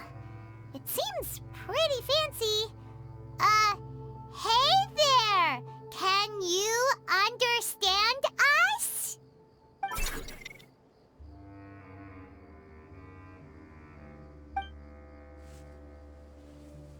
Sometimes I need to carry things when I go out, so it's handy to have a portable toolbox. Well, this definitely doesn't look like an ordinary toolbox, that's for sure. It's a long story. When I was working in the desert, I ran into a merchant group who had a machine core they excavated from some tomb. It was clearly from King Deshret's civilization. His technology still isn't fully understood, and Kasharawar has many different opinions on this topic. Our current theories cannot explain such mysteries. Upon seeing such a rare, complete specimen before me, I forked over all the mora on my person to purchase it. Some time back, I wanted to make an automated case that could store my offloaded items. With that core, I created Merak. It can't understand commands that are too complex, but it can serve as my assistant and help me with things like mapping and surveying. Most importantly, it can't talk, so it can't give me any attitude.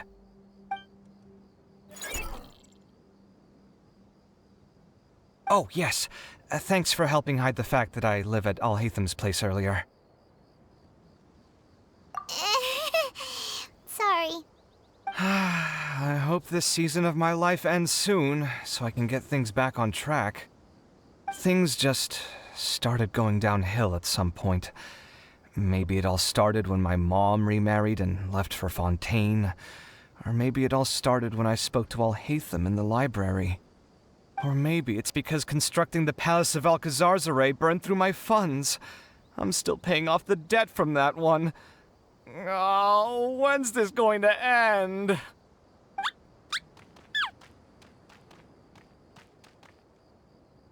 Now that I think about it, I guess we're all unlucky here. It's not like any of you asked to be trapped in a ley line disruption. Okay, let me get you all out. Kaveh, aren't you going to look for the ley line disruptors? Yes, but I can't just leave them here, can I? Oh, forget it. The more I think about this, the more I feel a headache coming on. I'll get back to searching once I get them out of here. Time's a-wasting. I'm off. Kaveh looks like he's conflicted. He really wants to win, but he can't ignore those he wants to help. Paimon's always felt like he's the type who easily gets himself into tough spots. Paimon doesn't mean this in an insulting way, but he seems like the kind of guy who'd be really easy to take advantage of. Whoa, someone's done already! Right? Wonder who it is. Let's go back and ask Al-Haytham. Shh, quiet. I'm currently trying to find a way out of here.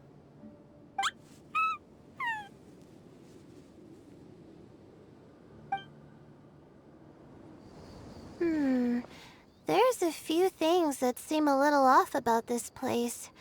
Let me collect my thoughts for a second. I see. 20 years ago. Verification complete. Congratulations on being this round's first winner, Cyno. Ooh, so Cyno was the quickest. I am from Spontamon, after all. We know a lot about ley lines, so finding a disruptor was never going to be particularly difficult for me. Since the Traveler and Paimon also happen to be here, do you have anything you want to say? Anything I want to say? My friend couldn't continue on, so failure was never an option. The bonds of yesterday will forge the road to tomorrow. With the ties of friendship that bind us, I won't lose to anyone. That's a line from King of Invocations, one of my favorite works, and it sums up my thoughts right now. It might be a good thing that Tighnari isn't here, or else he'd give Cyno a good smack right about now. Oh wow, it's already so late. Everyone's probably running low on food and water. It'll only get harder from here on out. Something similar happened in King of Invocations. What a classic. Any thoughts on that, Alhaitham? I have no thoughts regarding King of Invocations. Milu obviously wasn't asking about that. Deserts are much more dangerous at night, so this competition should be nearing its end. At the moment, only Faruzan, Layla, and Kaveh remain. I wonder who the next person to find a disruptor will be. Wait, only 3 people are left? Tighnari forfeited, and Cyno's already done. What about Hat Guy? He also forfeited not long ago. Ugh, Paimon can't understand what he's thinking at all. But, like Alhaitham said, this round's almost over. Let's go see what the other contestants are doing.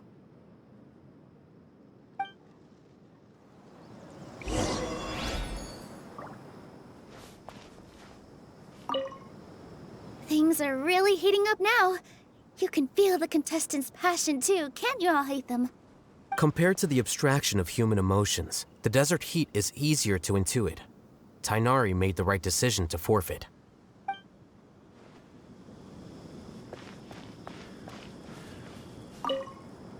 Are you all right?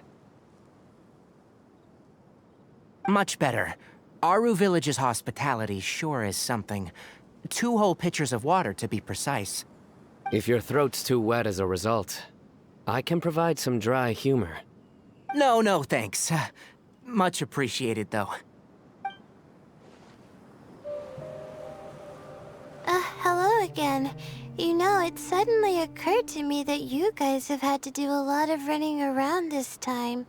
Don't you find it tiring? Really? Wow. I don't know where you get your strength from. The desert's getting colder now that night's falling, and the wind can really sting your face because of all the sand in it. Has anyone finished this round yet? Cyno's already shut one down. Have you made any progress yet? I circled the whole area, but I didn't find anything. But I did have the chance to think some more about that thing that was weighing on my mind, and I realized something.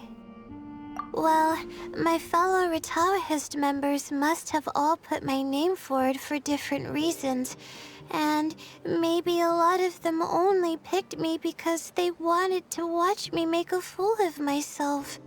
But be that as it may, I believe that a lot of them genuinely do expect great things from me. And I want to live up to their expectations. I don't want them to regret putting my name down. Huh? But doesn't thinking like that put a lot of pressure on you? Of course, that comes with some amount of pressure for sure. But now I've thought about it, I don't feel like this is something I have to do. Instead, it's something I want to do. That may not sound like a huge difference to you, but it's helped me relax a lot. So don't worry about me. Well, that's great! Also, now that I've relaxed, I'm suddenly really sleepy. I think I'll just take a quick nap. Just a quick one.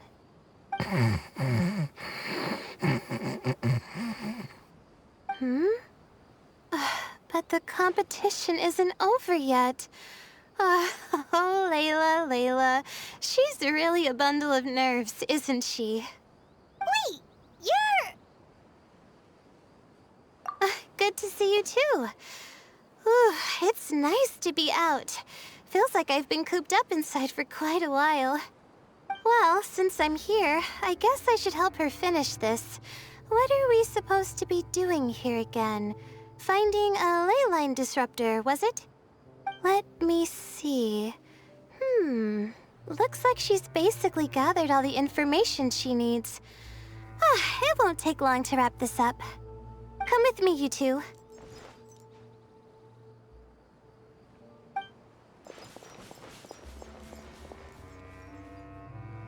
Do you ever get the feeling that the ley lines have a regular flow? Similar to the way that celestial bodies follow fixed orbits. If we were looking down from on high, I wonder whether we'd find that the ley lines are just the reflections of the stars upon the Earth. Not all astrological phenomena can be directly observed. Some are deductions based on other details that we know. It's the same situation with the ley lines. The parts of them that are hidden underground can be identified via elemental energy, sound, and other phenomena.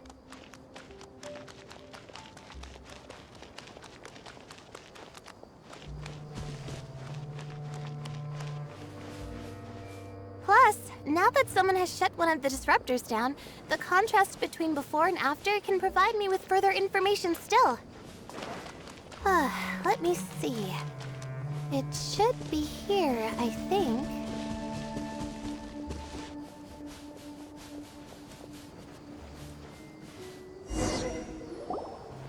This should be it, right?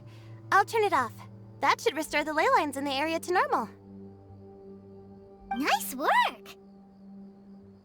Again, I didn't do any of the real work. I'm just wrapping up. She'll probably wake up soon. No doubt she'll be a little disoriented at first, but once she's got her bearings, she'll go and report that she shut down this disruptor. Will you be staying here for a while? Or are you going to check on the other contestants? Oh, time to check our locator. Whoa, it looks like Kaveh and Faruzan are headed towards the same place. Perhaps they're about to find the last disruptor. Also, speaking of Kaveh, he's an interesting one. Huh? Why do you say that? Before the second round, he had a chat with the other me. He said that worries can be like illnesses. They don't always have a magic cure. Sometimes you just have to endure them as best you can until they run their course. But the way I see it, his situation is much worse than my other self's. She just hadn't found what she wanted to do at the moment, which is why she felt lost. Kaveh, meanwhile, knows what he wants to do. He's convinced that he has to win, and yet he still seems conflicted. He doesn't have a second personality, but somehow he still seems that he's at odds with himself in some way.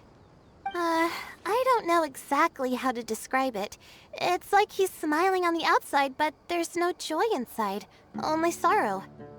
Still, who knows? He must be more experienced than me. Maybe he's just better at dealing with it all than I am. But back to the topic of wrapping up. Shouldn't you be getting back to the action to record how everything plays out? Last one, then the round's over. Oh, true. Okay then, guess we'll be going now. We'll keep everything you said in mind.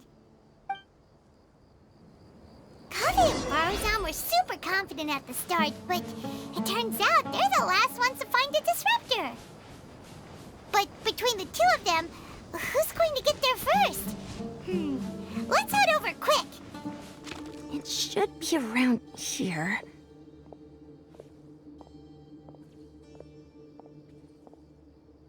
Finally found it. Kaveh? Are you? Oh, Madame Faruzan. And here I thought you would have finished this round by now. Faruzan, Kaveh! Oh, looks like Layla's already done. I didn't expect that you and I would find a disruptor at the same time. How are the other contestants doing? Tighnari and Hat Guy forfeited, while Cyno and Layla are already done. You two are the only ones left. Huh? That's weird. Didn't you start digging really early on? Yes, I kept digging, but instead of finding a disruptor, I found a ruin. I fell down pretty deep, and it was completely dark in there. It took me quite some time to unlock the various mechanisms and return to the surface. That's actually really impressive. Finishing a week's worth of trials in such a short time. Huh. That's pretty amazing, Madame Faruzan. What about you? Why are you so late? I encountered a lot of lost desert foxes along the way, and I brought them to the outskirts of the competition zone.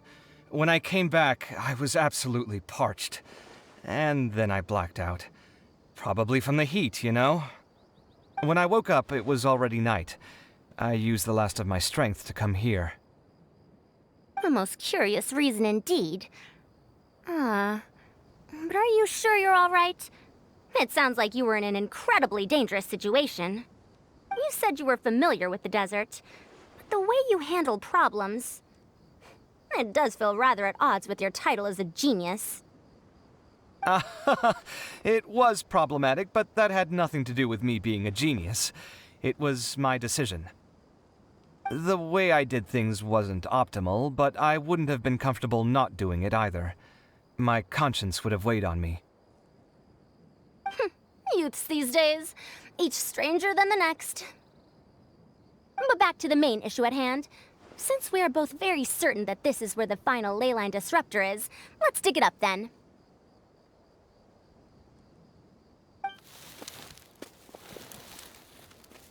Well, this is indeed it. Of that there is no doubt. But how shall we count the score this time? What is it, youngster? You seem relieved. Oh, nothing. I was just thinking that this round's finally over. There shouldn't be any more innocent creatures getting wrapped up in danger. As for the points, I guess we can draw lots again later. I can't think of anything better. Alright, in that case, let's all head back to Aru Village. Paimon thinks you'll both need some water and rest. Looks like the second round is over. I wonder who is faster, Kaveh or Madame Faruzan? Huh? Where's Madame Faruzan? She went to get water. She'll be back shortly. We basically arrived at the same time, so we'd like to draw lots again.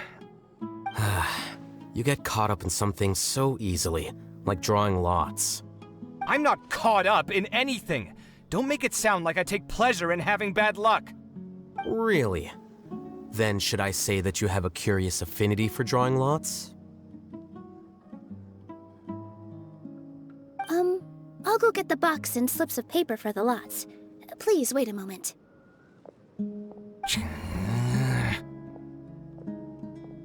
Oh, here we go again. Let's see how I fare.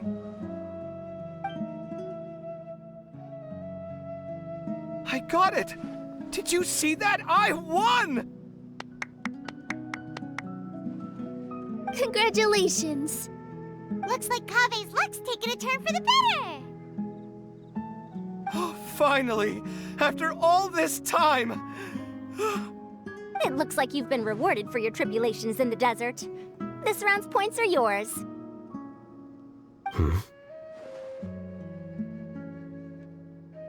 And with that, our second round is done. Cyno, Layla, and Kaveh are our victorious contestants. As for the current standings, let me see. Cyno and Layla both have 4 points, putting them both in first place. The rest in descending order are Tighnari, Faruzan, Kaveh, and Hakai. The next round will be the final one. Please rest up before then, everyone. I heard that some stalls at the Wisdom Gala are debuting new games, so feel free to drop by if you're interested. Otherwise, see you next round.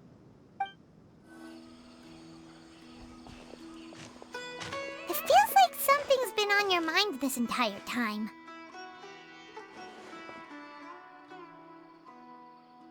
Traveler, Paimon. I finally found you. Finally?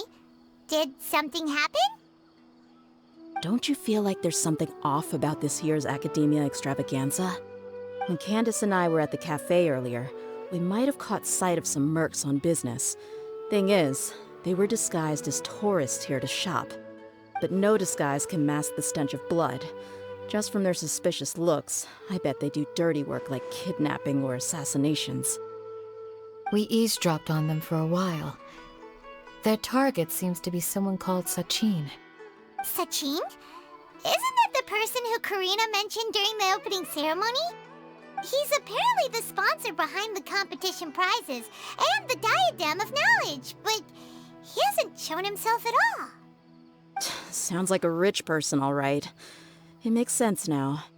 The Eremites have been struggling to make ends meet recently, so a lot of groups have been doing private work that involves the rich. In their words, one gig sets you up for half a year. Just one job like this nets them enough mora to take it easy for a while. The extravaganza has brought many tourists to Sumeru City all at once, so it's likely that they took advantage of the bustle to sneak in. Dia and I wanted to directly capture them, but they were on guard and made some excuse to slip away. I would have tied him up if it wouldn't have caused a scene. Who's legally supposed to take care of this kind of thing? The Matra or the Core of 30? If Cyno were here, he'd definitely get involved. Why don't we head over to the Academia and tell Matra? Thanks a million, you two. Not at all. It was coincidence on our part as well. Yeah, don't sweat it. The Eremites' reputation is gonna get even worse if these scumbags succeed. But this is Sumeru City. Candace and I don't have as much freedom to act here, so we're leaving this in your hands. Should you require our aid, come find us at the cafe.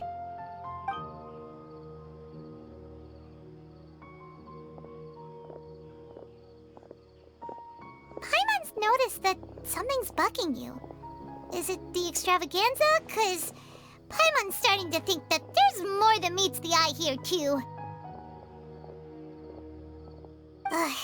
But thinking like this isn't doing anything.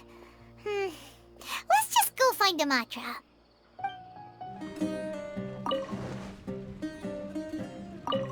I'm surprised anyone has the guts to try to pull off something like this during the extravaganza. Just goes to show how tempting a fortune like Sachin's is. What would you do if a sum of mora like that suddenly landed in your lap? I don't know. I've never thought about it. Come on, first thing off the top of your head. How would you spend it? Buying food, finding water sources. That kind of thing, I guess? Hey, isn't that the Matra we investigated Siraj with? Arav, wasn't it? Let's go talk to him. Hello, both. It's been a while. Do you have any issues to report? Someone's planning to kidnap Sachin. Goodness. Though I suppose it's not all that surprising. The growing popularity of the extravaganza has given him quite the reputation boost as its sponsor. He's seen as one of these super rich types. Well, since he's got a target on his back now, shouldn't you send some people to protect him? To tell you the truth, we've thought about doing just that. However, Sachin apparently prefers to spend most of his time out doing field work, and hardly ever comes back to Sumeru City. No one has been able to contact him. Our only lead is something he once said. Each time the Interdarshan Championship is held, I will be watching from close by to choose a suitable person to inherit my estate. Assuming he remains committed to that promise, then he must be right here in the city somewhere. I suspect that the Eremites in question must have heard about that as well, and decided to come here and try their luck. So they shouldn't know where Sachin is either, right? I would assume not. Anyway, Mahamatra Cyno is still on vacation, so I'll handle this. Don't you worry. A couple of kidnappers aren't gonna get very far in Sumeru City these days. I have my ways of forcing them out into the open. All of that said, if you're interested in Sachin's story, why don't you try tracking him down as well? The sooner we ascertain his whereabouts, the quicker we can act to ensure his safety. I mean, you could task all the Matra and the whole Corps of 30 with someone's protection, but if the client doesn't show themselves, there's nothing we can do to help them. Fair point. Guess we should start searching for him too, but where should we start? None, I'm afraid. He's never committed any crimes or broken academic protocol, so we don't have a very detailed file on him. I've heard that Alhaitham has now stepped down from his post as acting Grand Sage and is back to being the scribe again. Maybe it's worth checking to see if he knows anything. Good idea! Okay, we'll head back to the extravaganza venue and see if we can find him.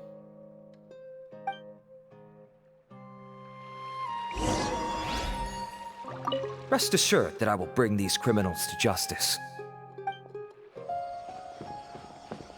Hey, Nilu, have you seen Alhaitham anywhere? Alhaitham? Why, what is it? We're trying to track down someone and we need him to pull up some records for us. Oh, I see. Sorry, I don't know where he went. He's always the first to leave after the competition ends, and he never tells anyone where he'll be going. Huh. Yeah, actually, that sounds about right for him. Let me think. To be honest, he doesn't seem very interested in the extravaganza, so he probably doesn't stick around longer than he has to. To him, being a commentator is just extra work he was roped into. Do you guys know of any places he'd go after work? There's still one more round to go. Would he really go to a tavern in the middle of the competition? Oh, here's a thought. Maybe he just went straight home. Paimon remembers that his house isn't that far from here, so we might as well check it out.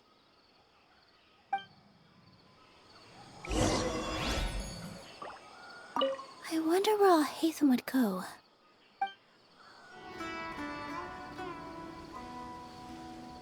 Let's try knocking.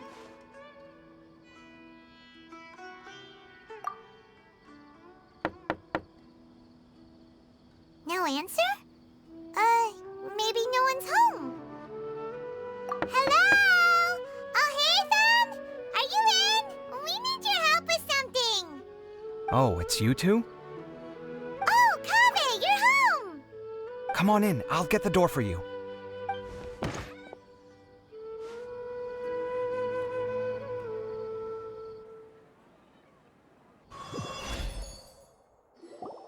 We didn't hear a peep when we first knocked. We thought no one was home.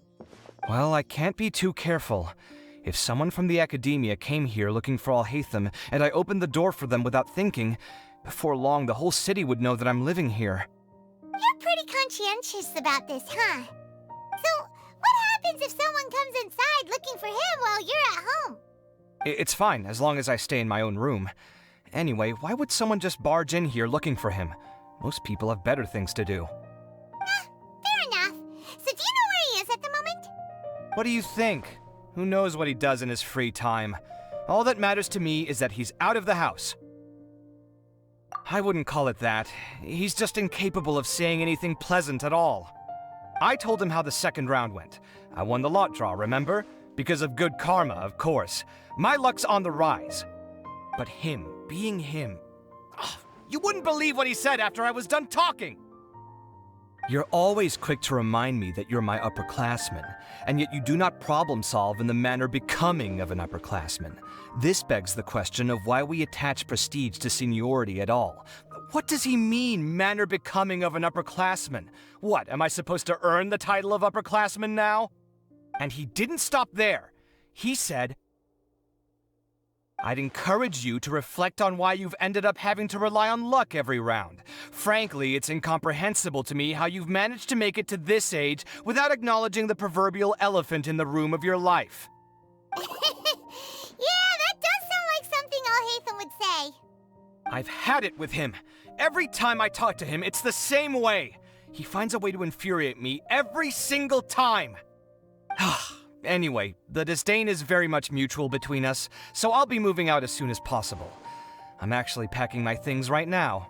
He'll have to get used to doing his own cleaning and tidying from now on. See those perfectly hung paintings on the walls? They're coming with me too. If his life wasn't utterly devoid of artistic sensibility already, it certainly will be after today. Wait, you're moving out already? But the competition isn't even over yet. How can you afford it? Well, obviously I can't just yet. I'm just packing early to get ahead of the game. I've got my new place picked out already. The moment I have my hands on the prize money, I'm going to buy it and move my things right in. It'll take me 3 days tops to move out of here for good. I now know what I have to do to achieve this goal. No matter what happens in the third round, I will win. I will emerge triumphant. You'll see. Well, we'll be rooting for you. But are you sure you'll be all right? In what way? Layla said that she thinks you'll get caught up in internal conflict. Meaning what exactly? Oh, don't tell me you think I have serious personality flaws too. Oh, we didn't say that. But think about it. You say you want to win, but you also turned Faruzan down when she offered to give you her points. Plus, you took it upon yourself to help those desert foxes. Wait, what's so unusual about all that? I gave you my reasons. I would have felt guilty otherwise. Where's the conflict in that?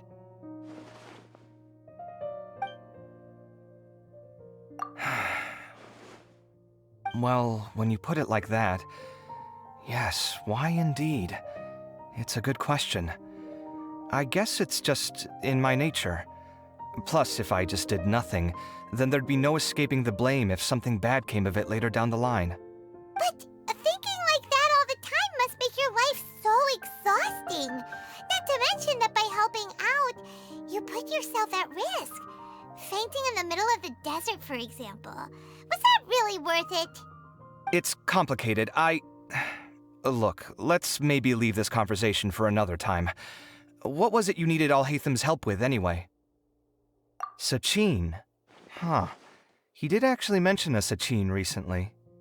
I remember he brought a few documents home that day. He was thinking out loud as he looked through them, making some notes and doodling as he went. He even suggested that I should take a look, but I didn't. Give me a moment. Let me go find them.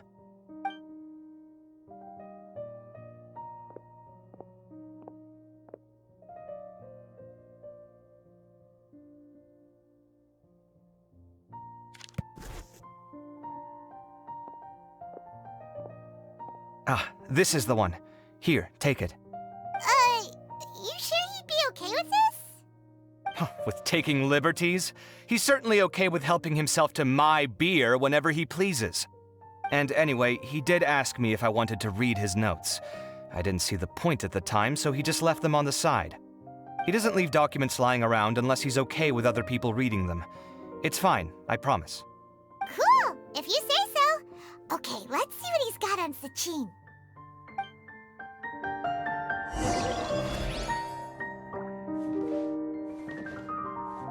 I fetched the documents for you.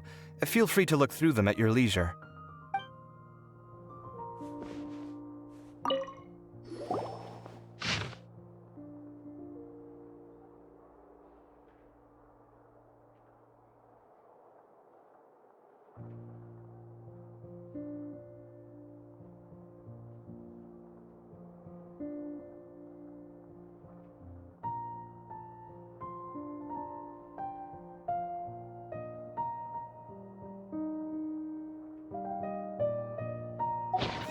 A lot of information.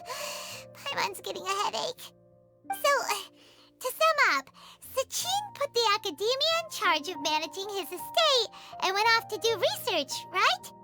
He even said that if he really liked one of the contestants, he wouldn't just give them a reward, but his entire estate to must be worth heaps and heaps of mora. What? Are you serious? All of Sachin's wealth, that's more than I could spend in a lifetime, surely. Heck, if I got chosen, I'd be able to pay off all my debts, then buy a new place, and still have cash to burn. I could build another Palace of Alcazar's Array, except this time, I'd make it 10 times bigger. Oh, then there's that new project in Port Ormos, of course. The bridge renovation. To do it properly would take upwards of... Hey, snap out of it!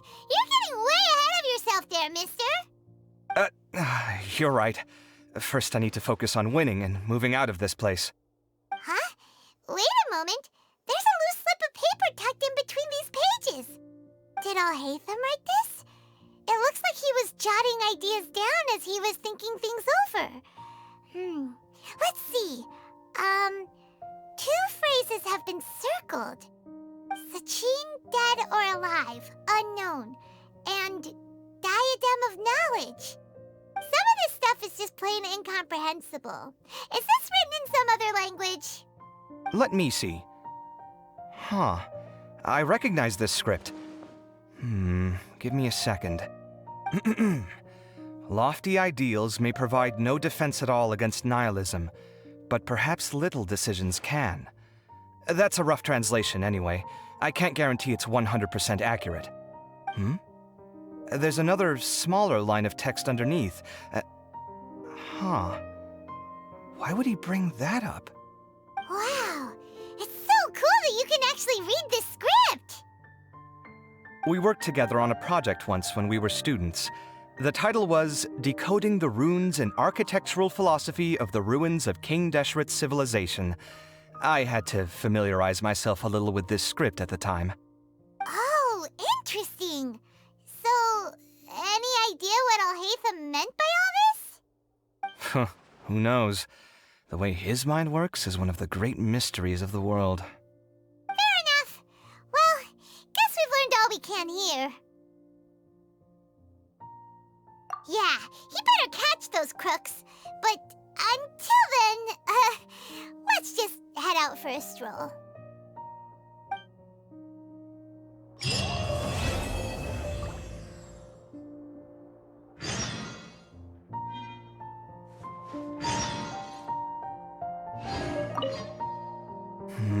Little decisions. What could have been going through his mind when he wrote that?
Just heard that the Matra have arrested some Eremites who snuck into the city.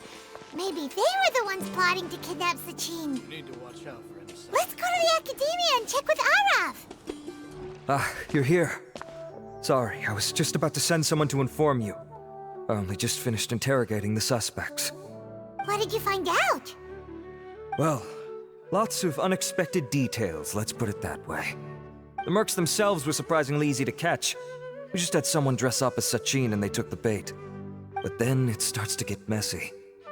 During the interrogation, we learned that they were hired by Sachin's own child. What? Why would someone want to kidnap It's anybody's guess at this point. In any event, apparently the guys we caught are just the tip of the iceberg. Most of them are still snooping around outside the city. We're diverting manpower as we speak to try and round them all up. Would you like to come along? Sure! Let's go get to the bottom of all this!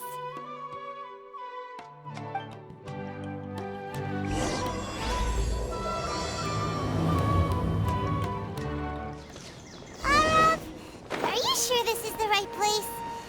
Something feels off. I'm positive.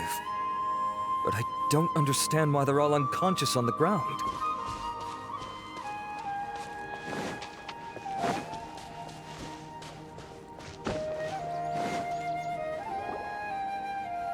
Boss, we got more company.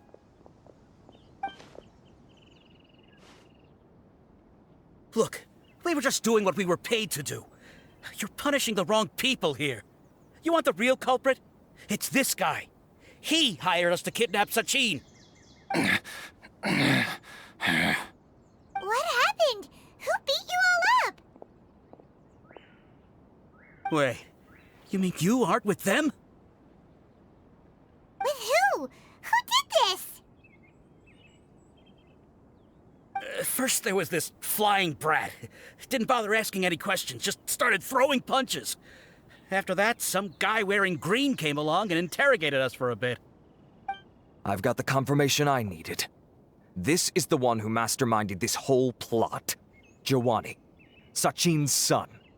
If you have any questions for him, now's your chance to ask them. When you're done, I'm arresting them all and taking them back to the Academia for further interrogation. So why did you hire people to kidnap Sachin? What do you think? 20 years ago, he upped and left to go and live a carefree life, not giving a second thought for my welfare. As if that's not bad enough already, he went and put his entire fortune in the care of the Academia, along with a contract saying that one day he'd pass it all on to a genius he admired. That's my inheritance, by rights. You expect me to sit back and watch it go to someone else? If he won't give me what's mine, I'll just have to take it from him. Of course! Didn't he say he would be here somewhere, watching the championship from the shadows? So, I figured I'd get some people to nab him. Then I make him change the contract. And if the Academia doesn't agree to hand over the goods, I make him publicly announce that I'm his chosen genius. No, the old fart knows how to stay hidden. I'll give him that. He's probably cooped up somewhere watching all this go on and laughing to himself. I already thought he'd gone mad 20 years ago. And who knows what a madman's truly capable of. Diadem of Knowledge? You mean that thing he donated to the Academia? Well, I can tell you that it's very expensive.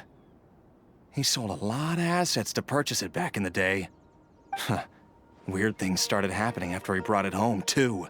For example, sometimes we'd hear a high-pitched voice coming from the storage room. Also, before donating it to the Academia, he once shut himself in that same storeroom and researched it non-stop for days. Something was already seriously wrong with him by that point.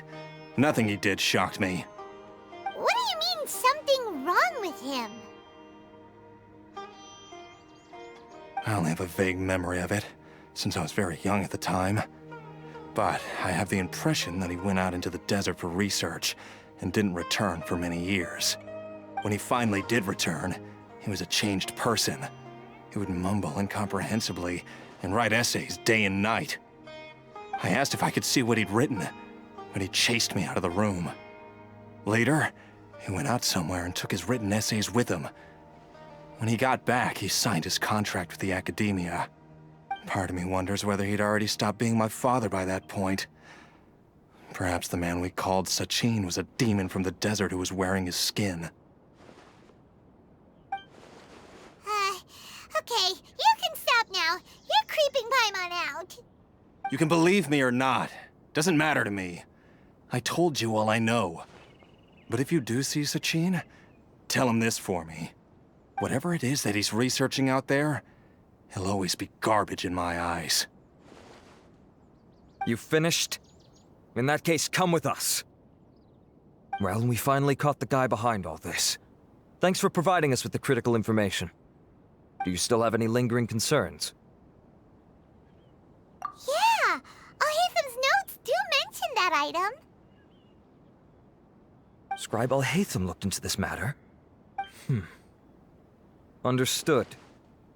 Well, if you believe there to be an issue with the diadem, I'd suggest contacting the organizers and getting them to pause the competitions while we investigate. That makes sense. Okay then, let's get back to the venue. We need to tell Karina what's going on. Karina! You're finally back.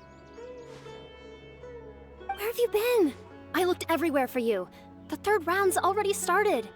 We were out capturing some bad guys who wanted to kidnap Sachin. But that's not important right now. We think there might be something wrong with the Diadem of Knowledge, and we'd like to investigate it.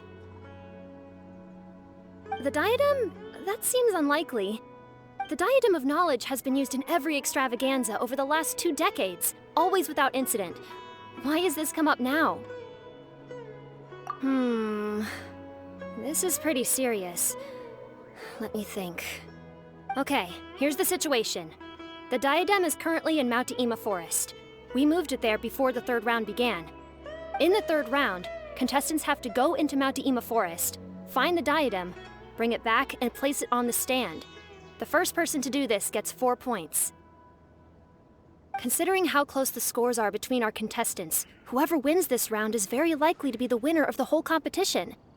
As such, I suspect competition to be very fierce. You might not make it in time. I'll mark the diadem's location for you. Please head there immediately. Let's hope nothing happens. All right, let's go! That's weird. The locator stopped working. Is the forest interfering with it? Ugh. Let's just go grab the diadem. Why this year? Uh-oh. This place looks empty. Did someone already take it? Well, we might as well head back and see if anyone's turned it in. Oh, looks like Layla has seized the diadem. But getting to the goal won't be easy.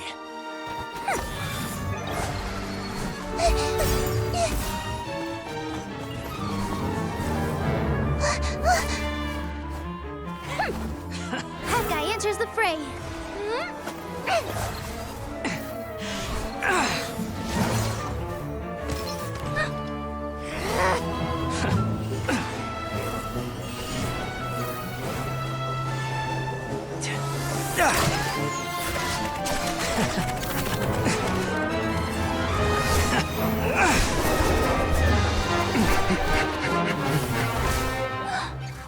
Faruzan's device has gone haywire. The competition is heating up. Oh. And here's Kaveh bringing up the rear.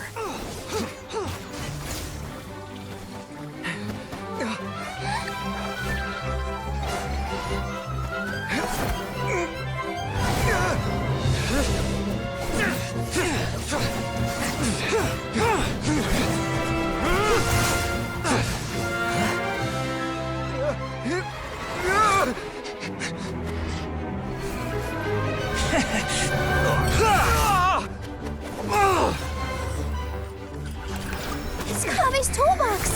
Throwing the diadem to its owner!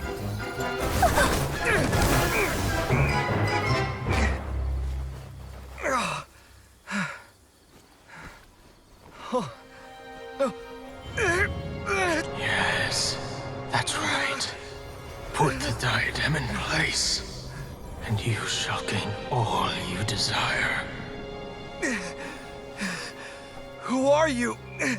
I need you to get out of my head! I am confident that you will not disappoint me.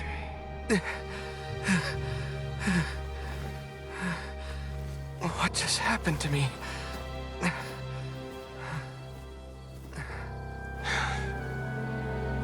Something's wrong.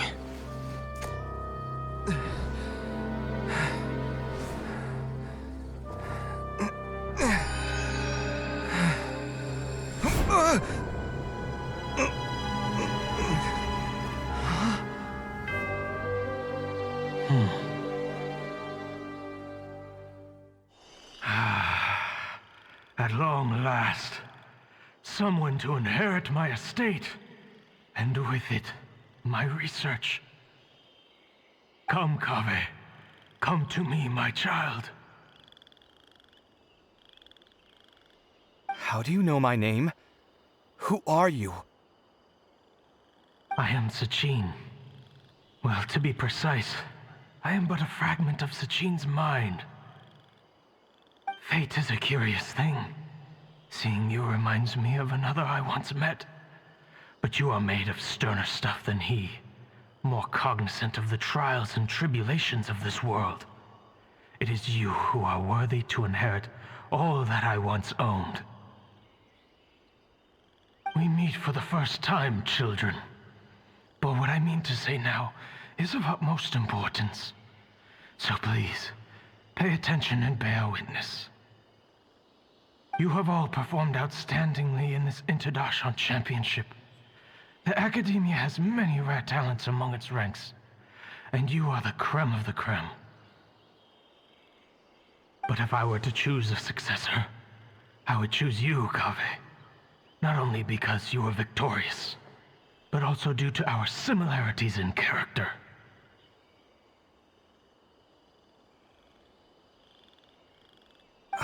Me?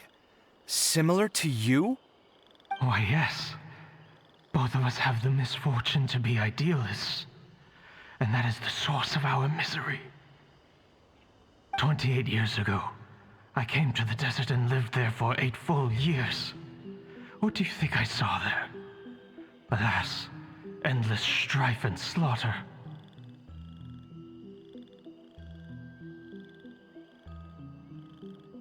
Conflict over water sources, robbing of merchant caravans, exploitation of the people relentlessly, day after day.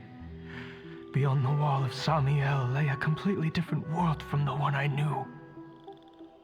The things I witnessed there tormented me greatly. I wished desperately to find a way to save them. So, did you find a way? As a Vahumana scholar, I tried to use Vahumana knowledge to find the answer. I researched history and anthropology, performed countless experiments on human nature, and even sought out the scholars living deep in the desert who called themselves the Lost Darshan. But in the end, I found that the answer I sought simply did not exist.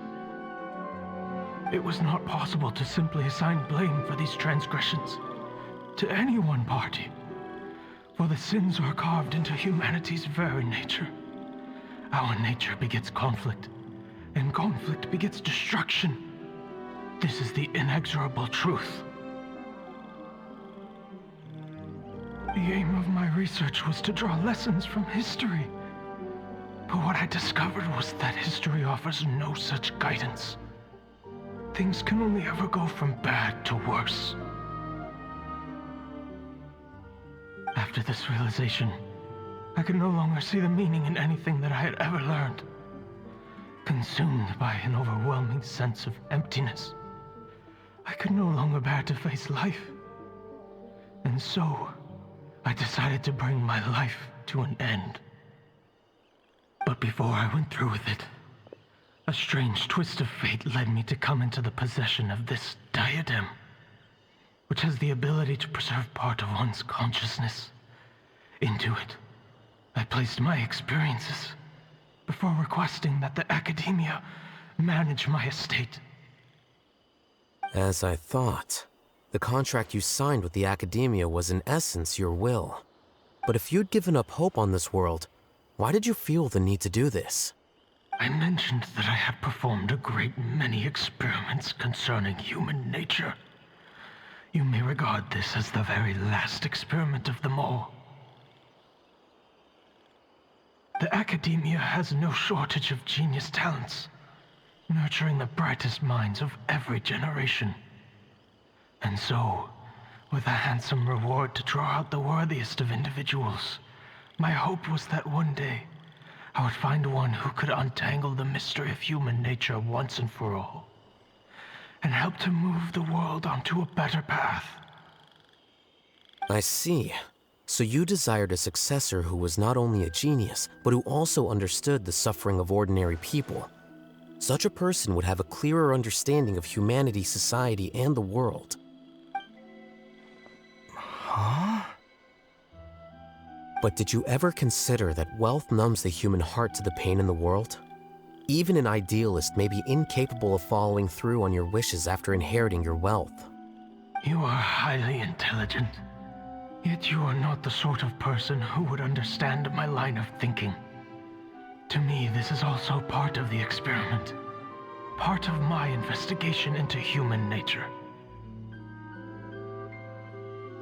Whether my successor suffers as a consequence of my research, or succumbs to an indulgence in pleasure-seeking, my research will have progressed. I grieve the fundamental sickness of the world. I regret the unbearable weight of its history. And I lament the research that I failed to complete. And this, Kaveh, my dear child, is why you will be of great utility to me. You're absolutely certain that you want to give me everything you owned? For me to do with as I please? I have faith in what I see in you. Now wear the diadem, Kaveh, and complete the journey that I could not.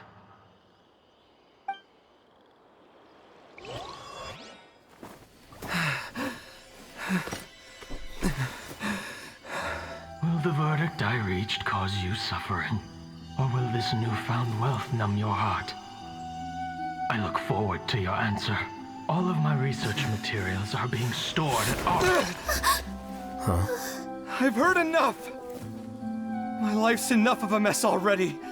The last thing I need is more suffering. Keep your Mora. I don't need it. Didn't you say that you saw a lot of people in pain? Well, if that's the case, then your wealth can go to them.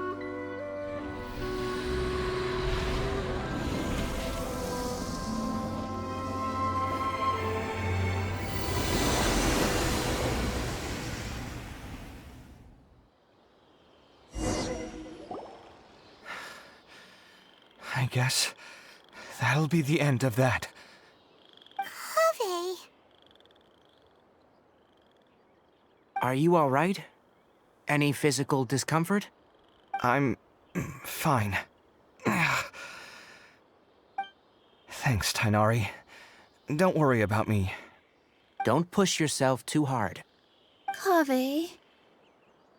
Kaveh may have broken the diadem, but he successfully completed the task prior to that. According to the rules, this makes him the victor of round 3. Points-wise, this also makes him the winner of the Interdarshan Championship. As the champion and Sachin's personally designated successor, Kaveh has obtained the rights to inherit the entirety of his estate. For the avoidance of doubt, can you confirm that it is your intention to donate all of Sachin's wealth? Like I said, he thought that the world is a bad place. Well then, let's use what he left behind to change it for the better. Rejecting the world will achieve nothing. He and I, we're not the same. All right. As the scribe, I will make a record of this incident on file. The sages will contact you in person for details on how exactly Sachin's estate is to be used. That sounds fine. I don't know if his research findings were right, nor would I know how to finish his research for him.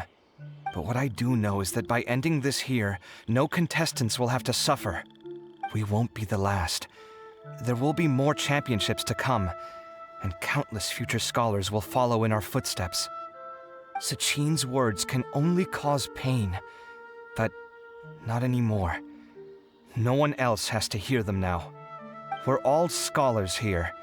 I know full well that shutting down his views like this is autocratic and arrogant. Fine by me. I'll bear that responsibility. It's the least I can do. And, well, it's the only thing I can do. Well said. What you've expressed is a sense of justice and idealism that many aspire to, but few dare follow through with. I say this despite the fact that, in my view, It's quite ridiculous. You have long been aware of what your flaws are, but your pride alone prevents you from admitting it. Nevertheless, your perspective is well suited to appearing in a victory speech. Contestant Kaveh, on behalf of the organizing committee, it is my honor to congratulate you on your victory. What? Please. I don't need your insincere praise. Anyway, this isn't the time or place for debates. Keep your commentary focused on the competition, not my views. Congratulations, Kaveh. Also, you'll need to prepare for the award ceremony. Looks like the ceremony will be held at the main venue. Let's head over and check it out. Thank you all for your excellent performance. And that brings this year's Interdarshan Championship to a close.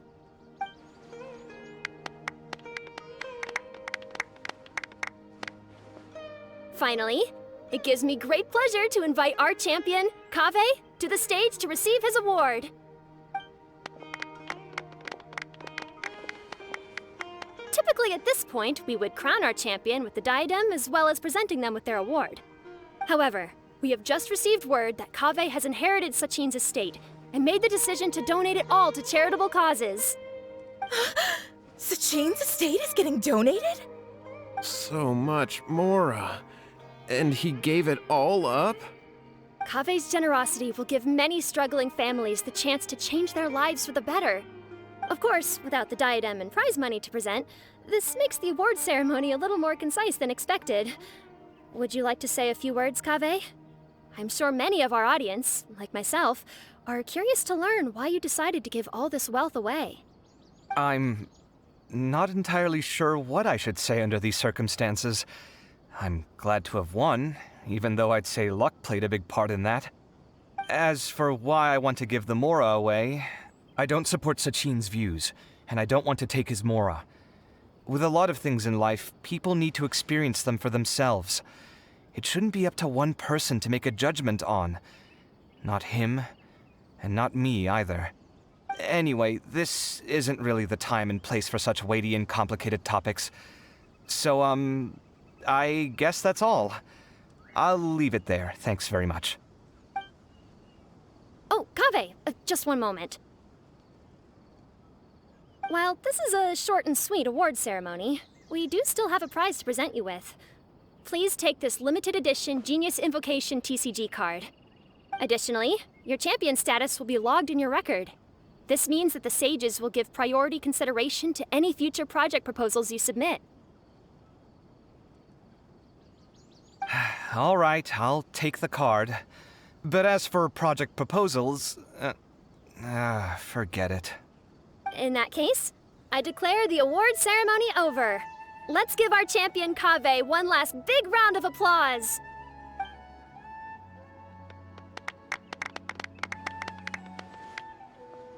I still don't really get it.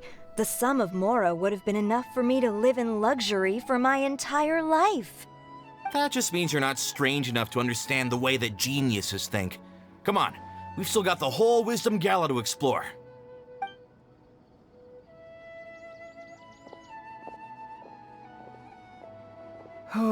Glad that's over. I think I'm quite good at giving speeches, but this one was just so tiring. Do you mean that you're still exhausted from the competition? Honestly, you don't look happy at all, but whatever else happened, you're the champion, you know? Don't you think you should be proud of that? I suppose. Oh, wait. Cyno said he wanted the card, didn't he? And now I have it, right here. So you're gonna give it to him? But if it's a rare one, you should be able to make a tidy sum of Mora off it. Why would I do that? It's of no use to me whatsoever. I may as well just give it to him. Could you pass it on to him for me when you next see him? Whoa, whoa! This is a super big deal! You should do it yourself! Come on, let's go find Cyno.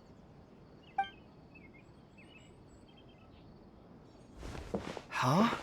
But I was gonna rest for a while longer. Hey, stop pulling my hair!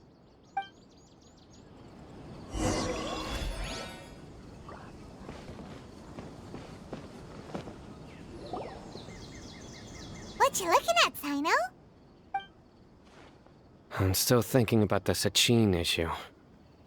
What brings you here?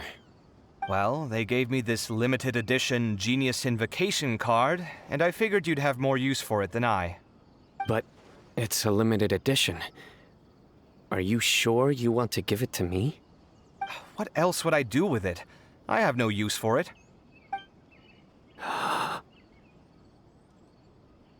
But it's limited edition. Kaveh, are you in trouble? You don't have to do all this.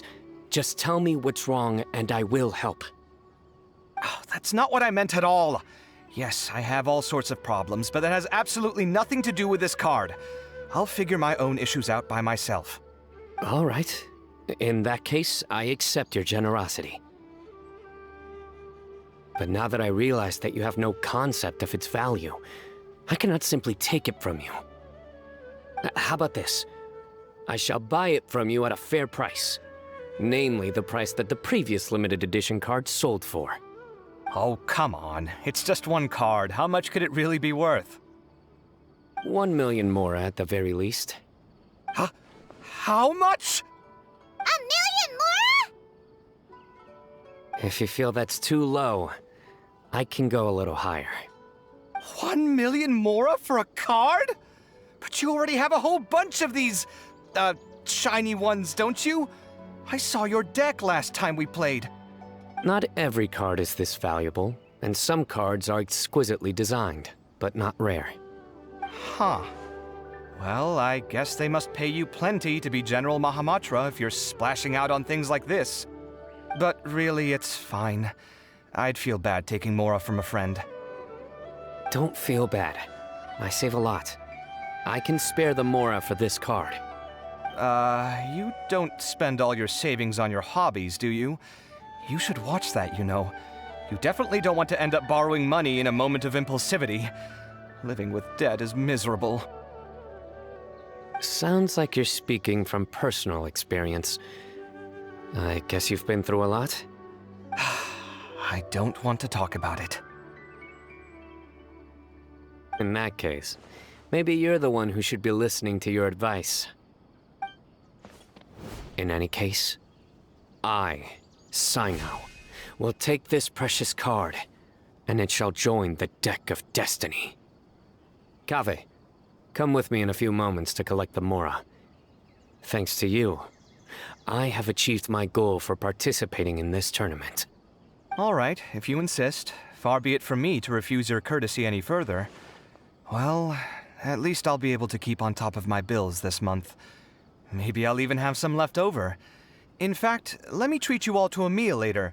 Bring Tighnari and Kaveh, too. Well, this is what they call all's well that ends well. Paimon wonders how the other contestants are doing. Let's go check in with them, shall we? Since we're guest commentators and all.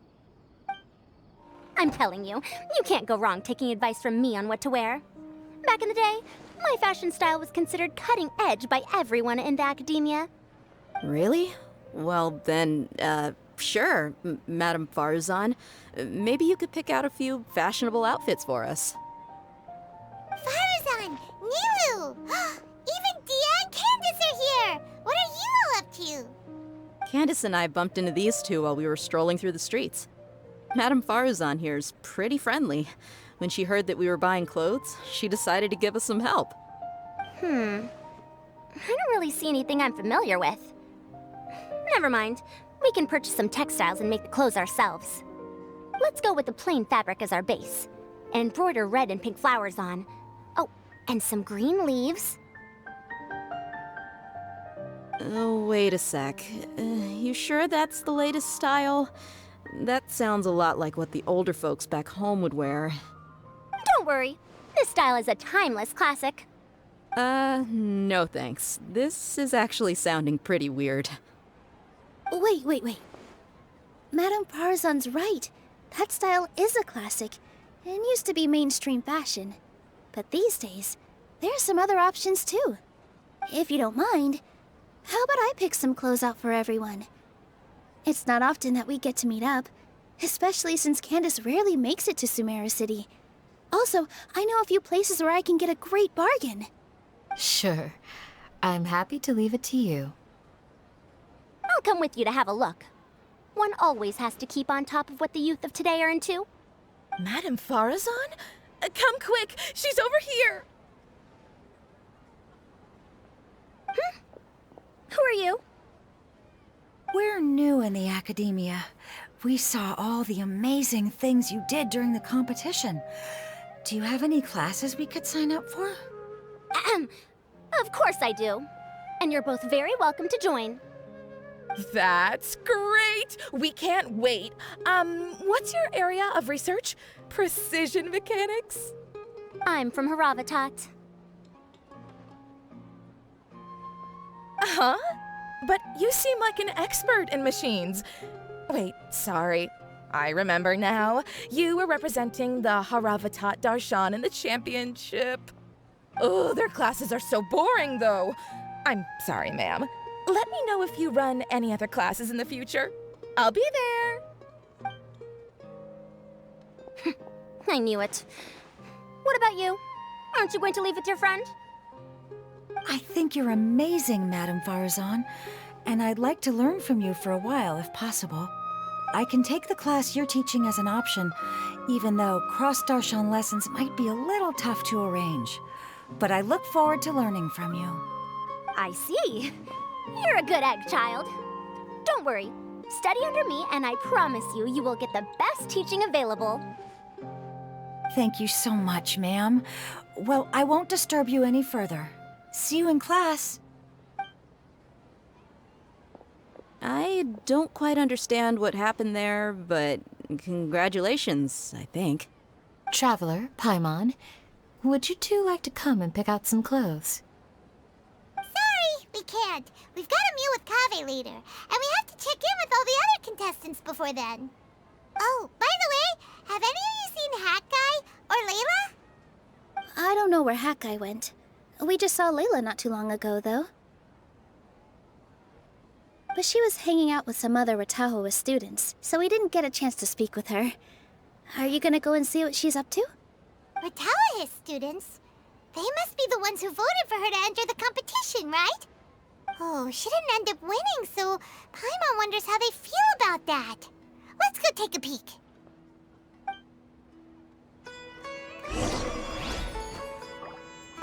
If you don't come to Sumeru City often, classic floral designs aren't a bad choice.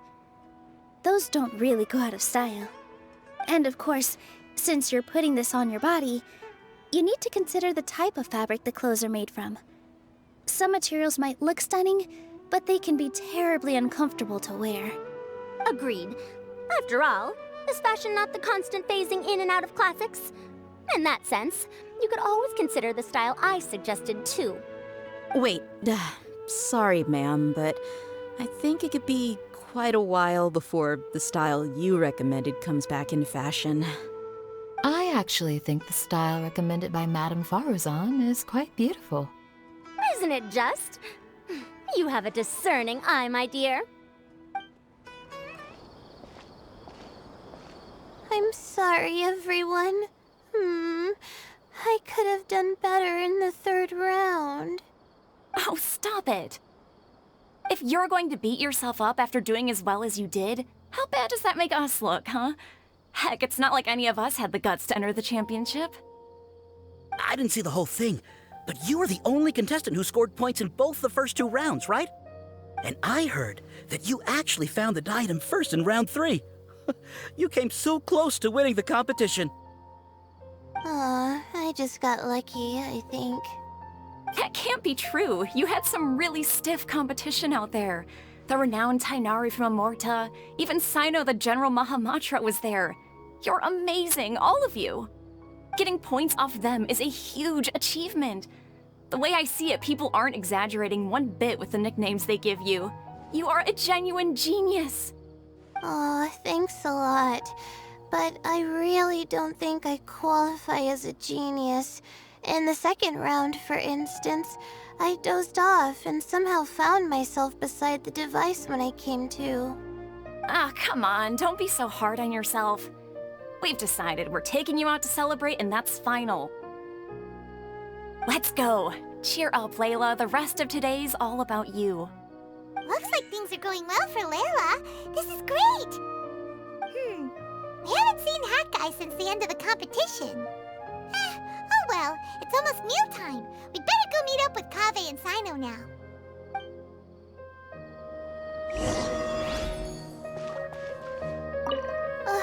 I can't believe it. But in the end, no one was disappointed in me. What a relief.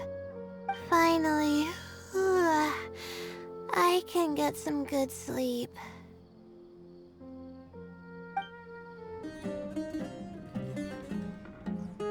Are you sure you have enough to cover this?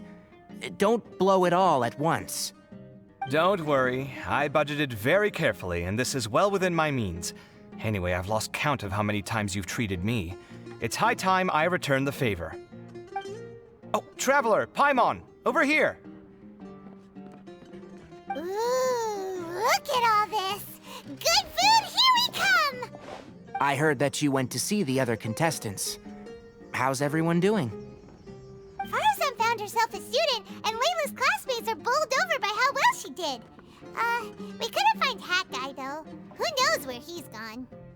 Alhaitham's gone missing in action, too. The one time I'm actually in a good enough mood to treat him to a nice meal, he disappears without a trace. That guy. Where the heck could he have gone? I still have questions about that note he left. Well, whatever. He can do what he wants. Now, let's eat.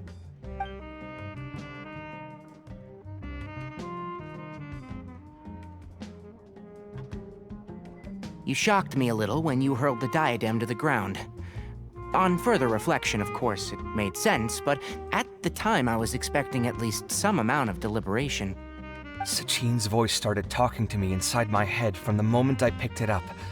I could feel his emotions, too.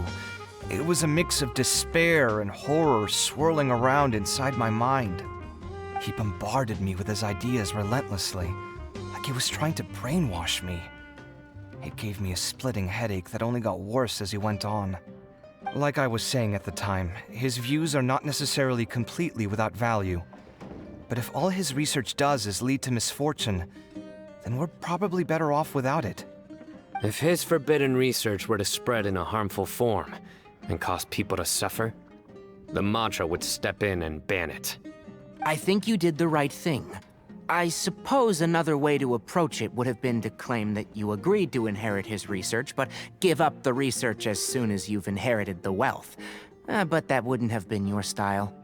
I won't comment on his theories or experiments, but I don't believe that he was careless in his choice of candidate. He chose you. That means he knew what he was doing. Perhaps.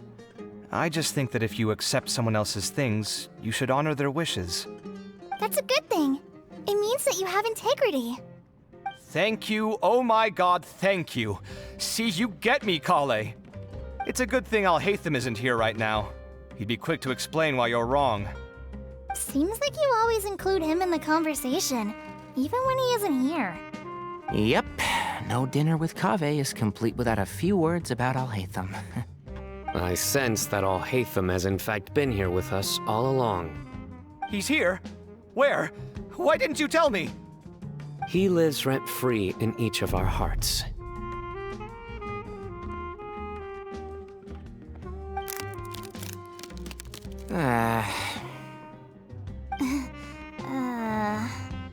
Oh, that was horrifying. It literally sent chills down my spine. Good thing you didn't say that before we started eating. That would have killed the mood in a heartbeat. All right, enough about Alhaitham. Tighnari, did you achieve what you wanted out of the championship? I did, in the first round, in fact. Word of mouth proved very effective.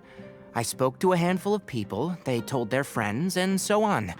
Now, a record number of people have signed up to attend the next lecture. Oh, are you free next month? You should come along, maybe even say a few words. About what? I don't know the first thing about anything Amorta-related. Just play to your strengths. For instance, you could talk about the distinguishing features of rainforest architecture, or ask everyone not to chop down too many trees the next time they're building a house. Oh, well, that's no problem. Sure, I'll make time. Has everyone had enough to eat? I can order more if anyone's still hungry. I'm full. Thanks. Paimon's super full, too. If only we could eat like this every day. Yeah, we should do this more often. Work will always be there, but seeing friends is important too. This is a good restaurant. Let's definitely come here again. Sounds good. We should pick a few other places as backup options, though. There are other good places around here, too? Oh, and don't forget to invite us if you go. There's nothing we love more than good food.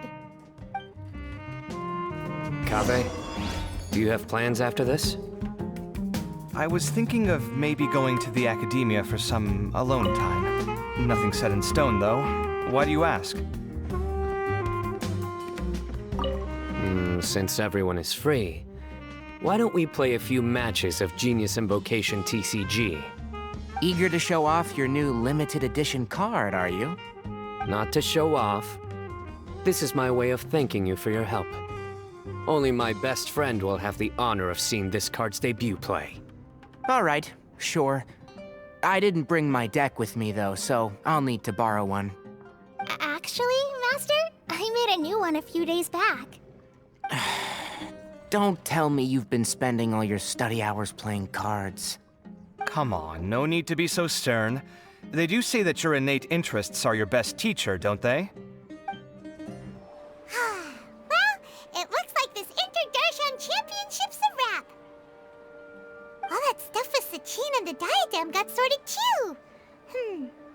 Have you still got anything else on your mind? Oh, right.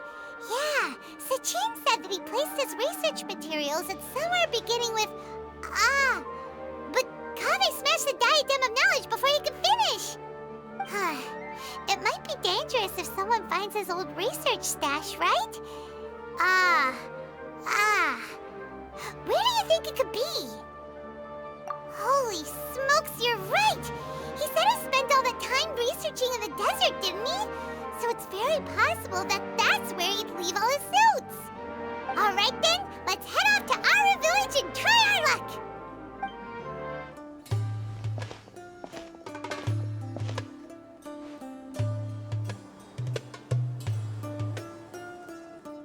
Didn't expect to run into you here. Oh, hey, Thumb. What are you doing here? And what are you reading? Are those? Sachin's notes? Yes. I came across his profile while I was organizing some documents and became interested in his research. If it wasn't for that, I never would have agreed to being a commentator. I had a hunch after seeing the fragment of his mind, and sure enough, I came here and found his research. Wait! So, you've read it already? Are you alright? How do you feel? I think you may have misunderstood something. The reason Sachin chose that architect to inherit his research was that only he could really empathize with both the calamity and the humanity that these notes seek to convey. Only one who resonates with these sentiments would suffer and begin to think of history as bleak, the present as perplexing, and the future as pessimistic. Empathy is a double-edged sword. Clearly, I am not the same sort of person as Sachin was. Empaths have many friends, and their wide social circle comes with certain societal advantages. But this also makes it hard for them to achieve their goals. Why's that? All important things in life involve other people. As such, it's extremely difficult to live a life that causes no harm whatsoever to others. If you really want to achieve your goals, you have to be prepared to make enemies along the way. Not everyone can deal with that reality. And that reality is like the material here. Objective, heavy, negative. But, at the end of the day, for all these experiment results and conclusions, it's just one person's perspective, Sachin's. So, what are your thoughts now that you've read it? As a scholar, Sachin was without a doubt a genius. He laid the blame for the darkness in the world squarely on humanity, experimented extensively with reliable results, and drew logical conclusions. In that sense, one might say his views were correct. So, people are bad? And things can only ever get worse? All of that's true? That is not a question for me to answer. Someone else will arrive shortly. You can ask them instead. All I will say is that the world is not built on correctness alone. Sometimes, being correct means nothing at all. Lofty ideals may provide no defense at all against nihilism, but perhaps little decisions can. By their own choice, the idealist seeks to bring happiness to all while denying themselves the same. Thus, they shall never reach even the borders of truth until they wipe away the ignorance that blinds them. I've never been able to agree with certain philosophies. Even Sachin himself struggled to comprehend the notion of sacrificing oneself for the greater good. But sadly, all viewpoints will find their supporters, and the way we see the world largely decides our fates. All right then, I got what I came for. These research materials are yours to look after. I'll be off. Wait, so you came here just to read this stuff? You missed out on a big get-together, you know. Get-together? Ah, yes, that makes sense. This is a good opportunity for that sort of thing. Guess what? Kaveh treated everyone this time. Then I'm sure he packed up the leftovers for me. See ya. And there he goes. Well, it seems like he really wasn't affected by this research. He said that someone else would answer our questions. Who do you think that'll be?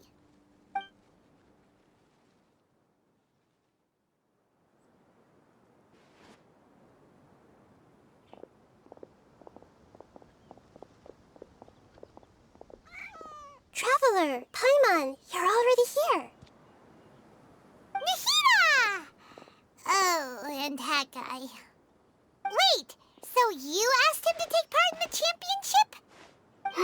Yes, it was me. Are you surprised? Did you know that there was something wrong with the diadem from the start? And if so, why didn't you switch it out for another one? Because Sachin's research is not mistaken. He spent his entire life researching this topic, and these materials are a result of that. These are the crystallization of his wisdom. Yes, I was worried that the material might cause some disruption, but I didn't want to wipe away all his hard work searching for the truth. So instead, I had Hat Guy here help me keep an eye on things. Seriously? I think you can stop calling me that now. Why? Don't you like it? Well, anyway, if Sachin's chosen successor hadn't been able to handle his research, or if it had brought pain to more people, he would have intervened at a suitable moment. And after all that, the person Sachin chose turned his nose up at his life's work. Pretty hilarious. I was also hoping that this could be an opportunity for you to learn how to interact with people normally. But it looks like that didn't work out. That wasn't necessary. I'm still paying you back for your help. And the last thing I need is more reasons to be indebted to you. Nahida, what did you mean by Sachin's research is not mistaken? Does that mean that you approve of his research? Put it this way instead. Truth to me is like a shroom boar.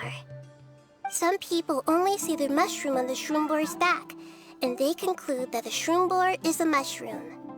Others see only the shroom boar's body, and they declare that a shroom boar is a boar. Still others look deeper inside, and determine that a shroom boar is meat. These conclusions are all correct in their own way, but none of them objectively describe the shroom boar. Paimon kinda gets it, but also not really. The world is the same way. No one, not even I included, can understand it in its entirety. All of us are somewhere on the path toward truth. Within the confines of our limited knowledge, some may blindly believe in the beauty of this world, and others may focus only on its evils. In truth, the most important thing isn't what state the world is in now, but what people hope it will become. But of course, I don't mean that as a criticism or a call to action. Ultimately, My duty as the God of Wisdom is to guide every form of wisdom to a place where it can find its purpose. That was a long speech. So what are you actually going to do with these research materials? Because Kaveh, as the successor of this research, does not wish to see these ideas disseminated, I will seal it up. But even though Sachin's research could be considered negative wisdom, it is still a building block of the truth. If someone wishes to follow in his footsteps in the future, I will not stop them. I also look forward to the day that a member of the Vahumana Darshan can not only comprehend his theories, but also find a way out from the despair as well. Vahumana doesn't have that kind of talent. Wait, you're not intending to keep me in Vahumana long term, are you? I don't remember signing up to become a scholar. Don't you think I'm useful enough to you as a prisoner? Oh boy, here we go again. You think so?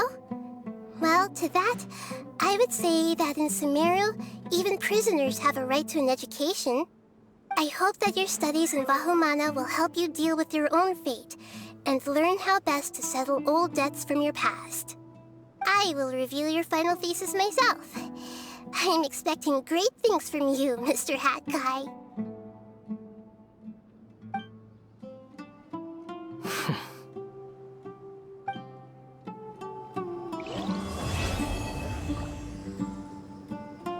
20 years ago, the Academia had just received Sachin's estate. To celebrate the huge investment, the Academia extravaganza that year was grander than usual. I was very young then, and I remember seeing posters for the Interdarshan Championship all over the city. I couldn't help but mention it to my father. I even told him that I really liked the look of the diadem. It was so unique. So he said, "Why don't I win it? So I can let you play with it for a few days." That made me very happy, and I nodded enthusiastically. But to my surprise, he didn't win. And when he got back home, he seemed extremely depressed. Later, he left home, saying that he wanted to do some investigating in the desert. The quicksand got him not long after that. For many years, I couldn't face up to it at all. If I just kept my mouth shut, maybe none of it would have ever happened.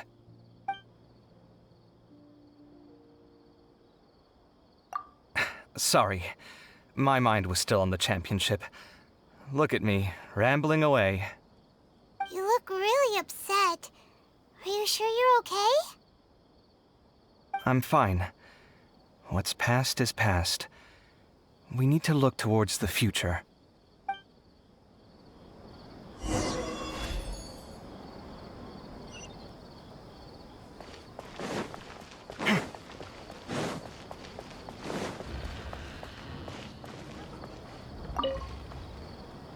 Where were you while the rest of us were eating together? I don't recall being obligated to report my whereabouts to you. Did you go find another hidey hole to read in? You need to change your ways, you know. You can't survive on books alone. Surviving on meals paid for by you would be harder still. You? Whatever. It doesn't take a genius to guess what you've been up to. You were investigating Sachin, weren't you? It was obvious from your notes. However, I don't believe his research alone would have been enough to pique your interest. His way of doing things is disturbing, while you... Well, to be fair, your philosophy disgusts me too, but you and Sachin are nothing alike. I don't imagine your views intersect at all. Egoism and nihilism are not the same thing. My personal interests aside, Sachin's legacy is not entirely meaningless. He conducted experiments on a great scale and left his findings behind. Also, thanks for the compliment, but I'm actually just passing through. I didn't come here for the conversation. Well, not this one at least. What do you mean?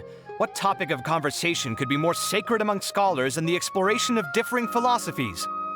Well, based on what I've learned, Sachin and his disturbing way of doing things, as you put it, is very likely to have met your father 20 years ago. What did you say? Wait, so... No. Surely that doesn't mean... Huh. So that's why he thought I looked familiar. My father must have gone into the desert due to his influence. I'm afraid so. Good thing I shattered that diadem. From now on, nothing like that will ever have to happen again. The boundaries of knowledge are ever expanding. Someone else will inevitably pick up the same line of research one day, and Vahumana regards it as a reasonable research direction. Oh, not this again. Even if you're right and people are bound to fall into the same intellectual traps, things won't necessarily go the same way again next time. You have to admit that the actions of one individual don't always predict the behavior of the group, and vice versa. Take Sachin, for instance. He's quite an anomaly. And so is the one who stopped him. You. Conflicts of this nature are indeed exceptional, but it will occur again in the future. You said it yourself. The actions of one individual cannot predict the behavior of a whole group. You know that not everyone would have chosen as you did. Even so, I stand by my views. You can forget about trying to convince me. That's fine. We've been arguing over this for years, and I don't hold any hope of you understanding. The issue we're debating has long since moved on from who's right and who's wrong. Thanks for letting me know all this. What? I said, thanks for letting me know. Hey, stop acting like you didn't hear me. You're doing this on purpose, aren't you? They say that earnest thanks should be given thrice, so one more time, please. Well, how did it go? I assume that Lord Sangama Bey's assistance helped you discover something, yes? You mean... Sachin was not a good person, and there's definitely something wrong with that diadem of knowledge. And in that case, shouldn't you be doing something about it? For instance, telling the academia that they should give up the diadem? We already told the academia, but... But what? Kaveh smashed the diadem. What? Calm down, Dori. Why are you getting so worked up? My diadem. My beautiful diadem. This was supposed to be the perfect plan. I feed you the information, you discover the issue with the diadem, and then I just wait until the academia sells it off at a low price. And now, it was all for nothing. Curse that Kaveh. The interest rate on the mora he owes me is about to get much higher. Oh, so that's why you told us about this. Yeah, Paimon did think you were being unusually generous. My diadem! I'm furious! That's it. No extension on his payment this month, no matter what reason he gives. For many years, I couldn't face up to it at all. If I just kept my mouth shut, maybe none of it would have ever happened. Wait, so the person we came across in our investigation, who went into the desert 20 years ago, it was... Is that why Sachin thought I looked familiar? I can't believe it.